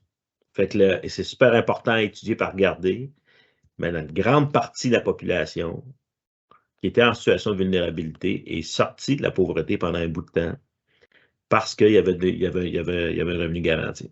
Alors, c'est intéressant, là, je veux dire, je ne suis pas en train de vous dire que c'est ça la réponse, mais je suis en train de vous dire que c'est intéressant de voir, de constater ça. C'est connu, vous allez pouvoir trouver l'information. Merci beaucoup. Monsieur Côté? Ben oui, mais puis, moi, ce que ça évoque beaucoup, entre autres, sur la question de l'itinérance, on le sait là, de plus en plus, là, les politiques, les lois, les plans d'action qui ont été faits sur la question de l'itinérance, nous amènent à voir que c'est un phénomène qui est beaucoup plus complexe, qui est beaucoup plus large, en fait, que juste la chronicité, la vie de rue, etc. Puis c'est le même parallèle qu'on peut faire sur la pauvreté. Fait, il y a quelque chose qu'il faut sortir de juste notre logique socio-économique de la pauvreté. Effectivement, le revenu, c'est un enjeu important, mais ce n'est pas que le seul enjeu. Moi, j'aime bien dans la question de la vie, de revenir en fait sur notre réflexion sur les déterminants sociaux de la santé, là, les déterminants sociaux en fait qui nous permettent de voir que nos enjeux réels, nos phénomènes sociaux en fait, ce n'est pas un seul élément, c'est une panoplie en fait de déterminants, d'enjeux, de facteurs. Puis en même temps, c'est vrai que ça fait plus complexe, c'est plus difficile à tenir compte, mais c'est de l'appréhender, cette complexité-là, pour être capable d'y intervenir de façon fine et adéquate. Il faut pas se voiler le visage, il faut l'appréhender réellement. Fait que ça veut dire qu'il faut comme capter la pauvreté comme étant la résultante de nos lacunes en éducation, comme étant la résultante de nos lacunes au niveau de l'emploi, au niveau de l'identité de genre, des discriminations, notre incapacité à inclure les gens dans notre société. Fait que je trouve que cette piste-là, elle est porteuse. Après ça, c'est comment le faire, qui est un enjeu plus compliqué. Mais l'idée, je pense, de mettre les gens en lien. Je pense que ça revient un peu à la question de tantôt, l'accessibilité des services. La politique de lutte à l'itinérance, ça n'a pas été que construite à l'aune du ministère de la Santé et des Services sociaux. Puis le nouveau plan d'action, ça n'est pas que le ministère de la Santé et des Services sociaux. Là, les gens se sont mis en collaboration ensemble. Est-ce que ça va donner des fruits? Ben là, on va voir là, par la suite. Mais il y a cette idée-là de construire ensemble, en fait, une vision plus collective. Je pense que ça, c'est nécessaire, en fait, de regarder la pauvreté à l'aune de ces multiples ministères, ces multiples déterminants sociaux. C'est sûr que ça fait quelque chose de plus compliqué, mais comme j'ai dit tantôt, je pense que appréhender la complexité va nous permettre d'y intervenir plus finement et plus adéquatement par la suite. Voilà. Merci beaucoup. Monsieur Lopez? Pas de micro, toujours. J'avais levé la main avant que Philippe Benoît parle, mais il m'enlève complètement les mots de la bouche, puis j'allais aller complètement là-dedans. Vous le dites très bien, là, il faut agir sur les causes plutôt que sur les symptômes, puis on est tous d'accord avec ça, je pense, autour de la table. Il faut qu'on agisse sur les déterminants sociaux de la santé, mais faut qu'à un moment, effectivement, tout le monde s'assoie autour de la table, puis on se pose vraiment la question, puis et en toute humilité, ça va être très émotionnel, mais est-ce que c'est normal en 2023 au Québec qu'une personne ne puisse pas avoir accès à un logement? La réponse est non. Est-ce que c'est normal qu'une personne ne puisse pas avoir accès à des aliments, mais ne serait-ce que ça, de pouvoir acheter des aliments? La réponse est non, puis on peut en poser des tas de questions comme ça, puis la réponse sera toujours non, et ça nous amène en fait au cœur de dire vivre décemment, ça veut dire quoi? De quoi on parle? Oui, on peut parler de revenu minimum de base, oui, on peut parler de seuil de faible revenu, mais on sait même que le fait de vivre juste au niveau du seuil de faible revenu ou un peu au-dessus ne veut pas dire que tu vis bien. C'est ça, donc c'est toujours ta logique entre survivre, vivre et bien vivre. Il faudrait qu'on soit tous dans le bien vivre. Et pour ça, qu'est-ce qu'on fait au Québec pour le faire? Puis j'aime beaucoup l'idée là de se dire qu'il faut qu'on s'assoie autour de la table. Est-ce qu'on a pensé, au-delà de faire des recommandations au ministère sur la prévention, sur tout ça, de se dire à quel moment on se crée une véritable convention citoyenne, une consultation citoyenne pour que n'importe qui, partout au Québec, parce qu'il y a ça aussi, je ne sais pas où on est là, tous les panélistes d'aujourd'hui, mais il y a de fortes chances qu'on soit dans un milieu urbain, parce qu'on a fait des études et qu'on y est resté pour un travail, etc. On le connaît par cœur, mais la représentativité, qu'elle soit régionale, qu'elle soit en termes de population, on pourrait parler de représentativité autochtone également, mais faut que dans chaque région du Québec soit organisée une espèce de convention citoyenne, on l'appelle comme on veut, la convention citoyenne sur la pauvreté ou peu importe, mais que tout le monde ait son mot à dire et que de ça, on en sorte vraiment un vrai plan d'action, en fait, mais qui vient de la population et qui n'a pas juste été rédigé dans des ministères en faisant quelques consultations à droite à gauche. On n'est plus rendu là. Il faut qu'on se rende compte en termes de communauté comment on veut vivre et comment on veut que chacun autour de la table, dans cette communauté-là, ait une place et une bonne place. Puis ça, les meilleurs pourront en parler. Puis j'aimais beaucoup le point sur la diversité, mais c'est les personnes qui vivent des situations de vulnérabilité avant tout. C'est eux qui vont pouvoir nous dire de quoi ils ont besoin. Ensuite, on peut voir comment, bien évidemment, là, puis qu'est-ce qu'on peut faire, mais le pouls du terrain, moi je l'ai par les intervenantes, mais elles l'ont par les familles, il faut qu'on l'ait. Il faut vraiment qu'on l'ait. Donc, je pose la question, la convention citoyenne, consultation citoyenne, on les appelle comme on veut, mais est-ce qu'il ne pourrait pas y avoir aussi ce genre de pas qu'on ferait au Québec pour aller plus loin, puis se donner les moyens, en fait, que les gens vivent bien. Juste ça. Merci beaucoup, M. Lopez. Richard. Oui, moi, je veux revenir sur la question du revenu, là, qui est une discussion qu'on a beaucoup dans la rédaction de nos avis, parce qu'il vient toujours un temps où on est obligé d'avoir la discussion, de dire est-ce qu'on dit dans chaque avis qu'il faudrait augmenter le revenu des personnes? Et est-ce que dans la rédaction de cet avis-là, il y a eu des discussions autour de est-ce qu'on met le niveau des revenus comme un élément de prévention? Moi, je vous dirais, là, notamment en termes d'exclusion sociale, si ton niveau de revenu ne te permet pas de participer à la société parce que tu n'as pas les moyens pleinement, comme les autres, bien, tu es en situation d'exclusion. Et si le niveau de revenu devient un facteur d'appauvrissement et un facteur qui t'entraîne dans une situation d'exclusion, bien, ça devient un facteur de prévention. Et c'est pour ça qu'au comité, on a pris l'option de dire, bien, on le remet en place. Après ça, la question de, bien, c'est quoi les besoins de base, comment on devrait les couvrir, je vous dirais qu'effectivement, on sait que quelqu'un qui sort, qui atteint la 100% de la MPC, ça ne veut pas dire qu'il est sorti de la pauvreté, là. Je pense que tout le monde est conscient de ça. Sauf qu'il faut être clair, présentement, il y a des catégories de gens qui sont en dessous de la MPC, donc qui n'ont pas les revenus pour couvrir les éléments, là, on le dit de base, en sachant que dans le de base, il pourrait avoir du loisir, il pourrait avoir d'autres éléments qui ne sont pas calculés dans la mesure du panier de consommation. Donc, c'est pour ça qu'on le met, puis qu'on le répète, mais ça demeure un enjeu qui est majeur. Hein? Je me souviens là, qu'il y avait un professeur d'université, quand on regardait pour les mesures d'emploi, puis on disait, ben oui, mais il faudrait mettre des mesures incitatives ou pas des mesures incitatives. Puis il y avait un professeur d'université qui disait, l'aide sociale au Québec, c'est une mesure incitative en soi. Du moment où tu dis aux personnes, ben on ne te donnera pas de quoi couvrir l'ensemble de tes besoins, bien, tu viens de... Donc là, il y a des enjeux. Il y a des avancées. Hein? On sait qu'il y a eu des modifications là, pour certaines clientèles, mais souvent vu avec une espèce de regard. Hein? On parle de personnes qui sont considérées comme inaptes à l'emploi, comme si le revenu devrait être une façon d'inciter les gens à se prendre en main. Quand, dans le fond, ce qui est ramené par le comité dans plusieurs de nos avis, c'est non, au contraire, si on donne les moyens financiers aux gens, ils vont mieux s'en sortir. Et ça, c'est une dynamique, je pense qu'il faut ramener. Dernier élément, M. Pinard, il parlait de la PCU, puis moi, je trouve que c'est un bel exemple de préjugé qu'on peut avoir dans la société. Comment ça se fait que quand c'est les citoyens moyens qui ont perdu leur travail, le niveau de revenu nécessaire à couvrir leurs besoins de base était plus élevé que les besoins des autres. Donc là, on est vraiment dans une espèce de perception basée sur des préjugés que si les personnes on couvre l'ensemble de leurs besoins de base, ils ne vont pas vouloir s'intégrer à la société, ils ne vont pas vouloir aller travailler.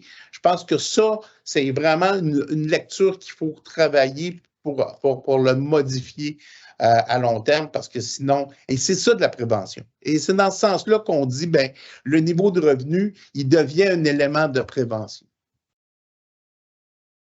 Merci beaucoup, M. Gravel.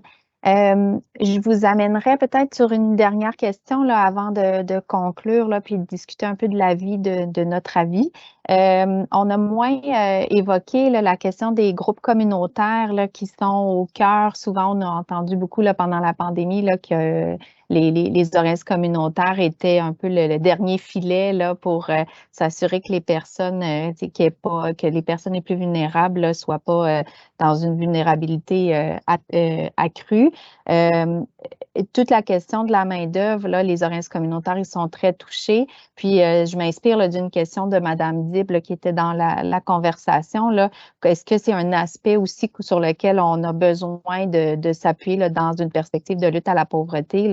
Comment travailler pour soutenir les organismes communautaires auprès Mme Dib parlait de la profession de ces personnes-là, qu'elles soient formées, soutenues et puis qu'on y ait une certaine rétention de la main-d'œuvre. Donc, je ne sais pas si cette question-là, vous avez envie d'y réagir. Oui, Mme Giguère. Assurément, de mon côté, de façon très spontanée. Écoutez, nos employés, le revenu est différent, là, bien évidemment, de ceux du réseau. Il y a beaucoup de gens qui veulent aller y travailler. Il y a une main-d'œuvre, il y a un roulement. Pêche, on s'en sort quand même relativement très bien de par les services puis la réputation qu'on a à Québec. Mais je parlais des collègues hier, puis les gens là, qui tombent malades, qui n'ont pas d'assurance, des organismes qui ne peuvent pas offrir des assurances à leurs employés. Il y a des gens qui attendent 5 mois présentement pour avoir accès au chômage. Les employés attendent 5 mois. Le traitement des demandes présentement pour le chômage est très long. C'est pas tous les organismes aussi qui ont des services pour l'accès à des soins de santé, psychologiques et tout ça aussi. Ça fait que ce roulement-là est aussi important. Je me suis posé la question hier dans mon discours, est-ce que je parle du financement du communautaire? Je suis tannée d'en parler, on en parle tout le temps, mais compte tenu que vous m'ouvrez la porte, je vais la prendre, cette porte-là. J'ai beaucoup, le communautaire est financé. Il y a eu un changement aussi avec financer à la mission, c'est difficile. On est financé par projet maintenant. Je trouve qu'on est en train de tuer la créativité dans le communautaire, puis c'est dangereux. Le communautaire, il s'est forgé, s'est développé par des pratiques innovantes, puis modelées à la vie de son quartier, de sa communauté. Puis présentement, quand tu veux cogner des portes pour avoir accès, nous, présentement, on va ouvrir une clinique qui s'appelle le Bifrost avec les psychiatres pour la santé mentale, pour les gens qui sont multi-éprouvés et traumatisés. Il n'y a pas de place pour cogner une porte pour avoir des projets qui sont innovateurs. Ça n'existe pas. Tantôt, j'ai pris une note, mais la maison d'innovation de M. Pinard a parlé.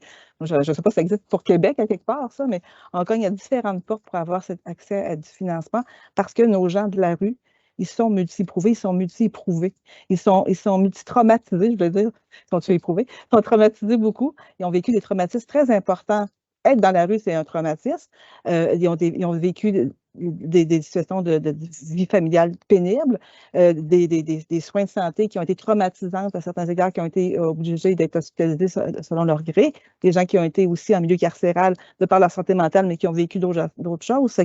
Comment on peut assurer la survie du communautaire puis nous permettre la créativité dans notre quotidien? Moi, c'est quelque chose que je crie haut et fort de ce temps-ci parce que Pêche s'est développé à ce niveau-là, comme ça.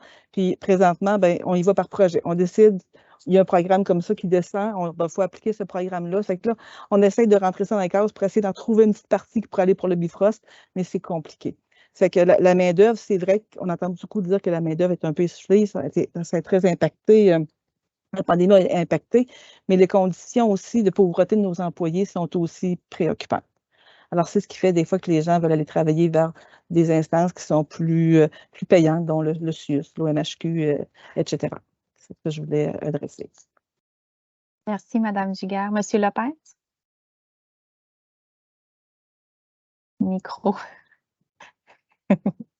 Ouais, je suis désolé, je vais m'y faire. On parle beaucoup de finances, de revenus ce matin pour nos familles, etc.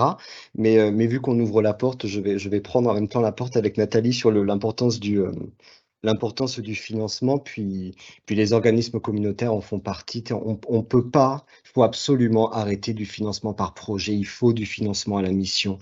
Et au-delà de ça, il faut du financement à la mission, mais il faut un financement qui puisse être pérenne. Un financement d'1 an pour monter un projet que tu n'es pas sûr de pouvoir refaire par la suite, ça n'a aucun sens dans une logique, de prévention et d'action à long terme. Donc, clairement, il y a du financement à faire, il faut qu'il soit bien réparti, bien fait, je suis complètement d'accord avec ça. Et aussi, on travaille, nous, à la Fondation L'eau, avec des organisations de la communauté. On a développé une offre sur la saine alimentation pour ces organismes-là. Donc, on a leur pouls aussi. Et moi, je crois que ce qui commence à me gêner de plus en plus et ce qui m'énerve de plus en plus, c'est que on fait peser beaucoup sur les épaules du communautaire. On en fait peser énormément et on fait peser sur les épaules du communautaire les manquements du gouvernement en termes de services publics. Et ça pourra pas marcher à la longue. Ces services-là sont complémentaires, ils ont chacun leur plus-value et leur accompagnement. Il y a certaines familles qui vont préférer se tourner vers le communautaire que vers les services publics pour de multiples raisons. La raison de la confiance en est un déjà. Donc, il faut qu'on sorte de cette logique aussi-là que le communautaire est là quand le gouvernement et les services publics peuvent pas faire leur travail correctement. Donc, finançons-les correctement, donnons-leur de l'air, tout simplement, pour qu'ils puissent travailler, être créatifs. J'aime beaucoup ce que tu amènes, Nathalie, sur le fait de permettons aux organismes de la communauté d'être créatifs sur du long terme, avec des projets qui vont faire du sens, avec des missions qui vont pouvoir vraiment être développées à leur plein potentiel, et arrêtons de leur faire peser ce poids-là de pallier au manquement d'un service public. Vraiment. Merci beaucoup. Monsieur Côté? Oui, j'abonde totalement avec mes collègues. C'est nécessaire et important. Puis, nous, ce qu'on voit dans nos travaux, à chaque fois je fais des travaux sur les jeunes LGBTQ+, les hommes en situation d'itinérance, on leur pose toujours des questions sur le rapport aux services, les institutions, qu'est-ce qu'ils aimeraient, qu'est-ce qu'ils voudraient changer. Puis, ce qui revient constamment, systématiquement, toute la qualité, en fait, des services humains, sensibles, flexibles, autant chez les hommes que chez les jeunes. On a fait des travaux auprès des femmes en situation d'itinérance. Ce trio-là, je dirais, de constat revient systématiquement. Puis ça, ça parle, en fait, ça parle de plein de choses, mais ça parle aussi de cette liberté, en fait, que les organismes, que les institutions doivent avoir, notamment le communautaire, évidemment, mais ça veut dire qu'il faut les financer à la hauteur pour qu'ils puissent permettre d'assumer cette flexibilité-là et cette créativité-là. Puis comme Nathalie le mentionne, de financer des organismes par projet, par silo, on vient juste reproduire cette idée de fragmentation. Là, ça vient casser, en fait, la possibilité de créer des organismes qui sont flexibles, qui sont créatifs. Donc, si on les finance à la hauteur, à la limite, pour leur grande mission, là, puis la mission peut changer, peut bouger, peut se déplacer, mais là, on vient comme complètement, en fait, transformer, en fait, notre panoplie de services. Là, on fait preuve de créativité, on peut faire preuve d'innovation, on peut créer des nouvelles affaires qu'on n'avait pas pensées. Depuis des années, depuis comme 10 ans, 15 ans, on parle de créer une ressource d'hébergement pour des personnes trans non-binaires dans la province, là, notamment à Montréal, mais on n'y arrive pas, en fait, parce qu'on est tellement pris par des logiques de financement par projet. On cherche un peu d'argent ici et là, c'est du gouvernement, des différents niveaux de paliers. Ça bloque cette humanisation-là dans nos services, en fait. Revenons à une logique beaucoup plus comme proche des gens. Puis effectivement, ça interpelle aussi comment le gouvernement conçoit en fait l'aide du communautaire. Là. Ça devient un bras en fait institutionnel, mais qui n'est pas financé comme le réseau de la santé et des services sociaux peut l'être. Donc, ça questionne beaucoup ce rapport-là. Puis là, ça crée des rapports aussi même de pouvoir. Là. Nous, dans un des articles qu'on a écrit, on s'est rendu compte que les organismes communautaires intervenantes se sentent en fait avec peu de pouvoir, peu de marge de manœuvre par rapport à des intervenants du réseau de la santé et des services sociaux. Puis pourtant, c'est les mêmes personnes là, qui naviguent dans ces deux réseaux-là, mais qui n'ont pas le même type de pouvoir, le même type de représentation face à la communauté, face à la population. Fait que ça crée des rapports de pouvoir complètement farfelus. Fait il faut comme juste déconstruire, je pense, ce genre de logique-là, et revenir avec un modèle humain, sensible, flexible, moins barre. Là, tu peux ajouter à ça que les organismes communautaires s'occupent de cas qui leur sont référés par le réseau public parce qu'ils ne sont pas capables de s'en occuper. Tu sais. Merci beaucoup. Oui. Oui, dans ce cadre-là, là, puis après, je ne veux pas.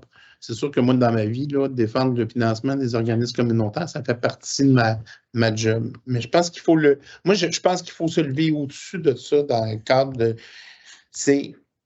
Vous l'avez bien nommé. D'une part, l'approche par projet fait qu'on on vient mettre des silos même dans une responsabilité ministérielle sur laquelle il y a déjà un silo. Donc, l'idée de créer ça, pour moi, c'est contre-productif. L'autre élément moi, en tout cas, que ce soit le communautaire ou les instances publiques qui le fassent, il y a un enjeu, là, si on regarde notre objectif de diminuer la pauvreté, il faut qu'on ait les moyens. Puis moi, ce qui m'inquiète, c'est l'offre de services. Alors, est-ce qu'on est en train de détériorer tranquillement l'offre de services sans trop s'en apercevoir parce que c'est dilué dans différents organismes communautaires? Je pense que c'est une question.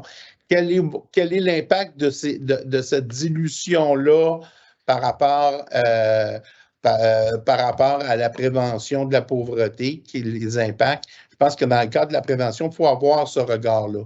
Mais tu sais, je ne veux pas non plus, là, tu sais, il y a les organismes communautaires, il y a peut-être d'autres personnes qui peuvent faire les affaires. J'ai mon opinion là-dessus, mais je pense que dans le cadre de cette présentation-là, ce qu'il faut dire, c'est il faut que le filet social puisse perdurer. On l'a vu là, en pandémie, le filet social a quand même bien tenu. Hein? Il a quand même bien tenu. Après ça, on pourra dire à bout de bras, puis il y a eu des enjeux, mais quand même, il a quand même assuré de passer à travers la pandémie. Ça serait quand même triste que l'objectif pour récupérer l'argent qui a été perdu, puis les impacts financiers qu'aura eu la pandémie sur que ce soit que le filet social, on ouvre les mailles, puis qu'on laisse passer, qu'on en laisse passer de plus en plus. Donc, tu sais, dans le fond, ce que je veux dire, c'est que si on a une vision de prévention, ben le filet social, il doit avoir les mailles plus serrées et non pas les mailles moins serrées pour combler en se disant bravo, puis on l'a beaucoup entendu. S'il n'y avait pas eu le réseau communautaire, ben la pandémie, on aurait eu des impacts encore plus grands. On l'a vu, nous autres, quand on a fait la rédaction de l'avis sur les impacts de la pandémie sur les personnes pauvres.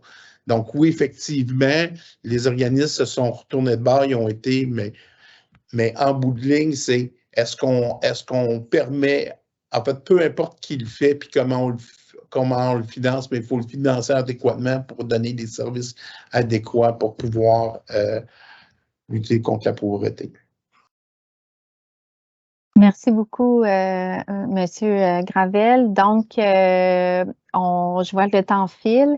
Je voudrais, avant de laisser la parole à Monsieur Gravel pour le mot de la fin, puis aussi pour voir un peu la vie, là, comment on va le faire vivre. Là, on a eu des questions sur la réception de la ministre là, par rapport à la lecture de notre avis, puis la suite, là, le lien entre la vie et le plan de lutte à venir. Là. Fait que, Richard, je vous laisserai parler de ça, mais je voulais juste prendre le temps de remercier l'ensemble des panélistes pour votre générosité.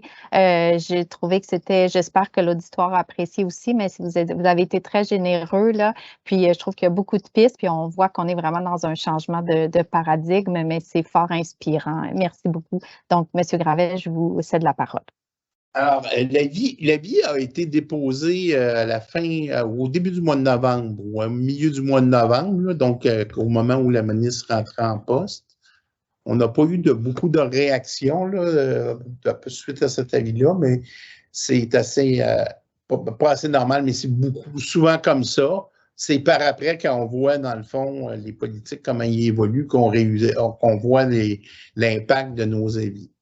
Alors, l'autre élément de l'avis, puis aujourd'hui, dans le fond, c'est le lancement, mais cet avis-là, c'est un avis à la ministre, mais la loi de la lutte à la pauvreté dit aussi que nos avis doivent être publics. Et ça, c'est quand même une force dans la mesure où ces avis-là, dans le fond, ça permet à différentes personnes de pouvoir s'appuyer dans leur proposition d'amélioration d'action publique sur un avis qui a été produit. Donc, vous êtes... et aujourd'hui, là, j'ai vu, là, on vient de baisser en bas du 100, mais là, à peu près 10 minutes. Là, avant ça, on était en haut de 100 personnes. Là. Je ne sais pas combien on a eu au maximum, là, parce que notre logiciel, il nous disait plus que 100. Bon, là, on est à 86 jusqu'à la fin. Donc, je pense que... Donc, en fait, faites-le circuler. C'est de plus en plus facile. Hein? Maintenant, on a même, c'est pas des avis papier. Vous pouvez, sur notre site Internet, vous avez accès. Nous autres, on va le diffuser très largement. Et dans le fond, l'objectif notamment de ce lancement-là, c'est de faire un plaidoyer pour la prévention. On sait que la prévention, bien, c'est difficile de quantifier les résultats à court terme. On sait que la structure politique doit donner des résultats à court terme parce qu'il y a des élections, mais il y a quand même là un besoin de le faire. Et je reviens dans le fond à ma proposition de départ là, quand je vous ai présenté l'avis. Tout le monde est d'accord, tout le monde le dit, la prévention, c'est la meilleure façon de faire. Et c'est pour ça que notre titre, c'est une manière essentielle d'intervenir. Alors, pourquoi on ne le fait pas? Alors, sur ce, je vous remercie de votre attention et je vous souhaite une bonne fin de journée. En fait, un bon dîner, là, parce qu'à midi.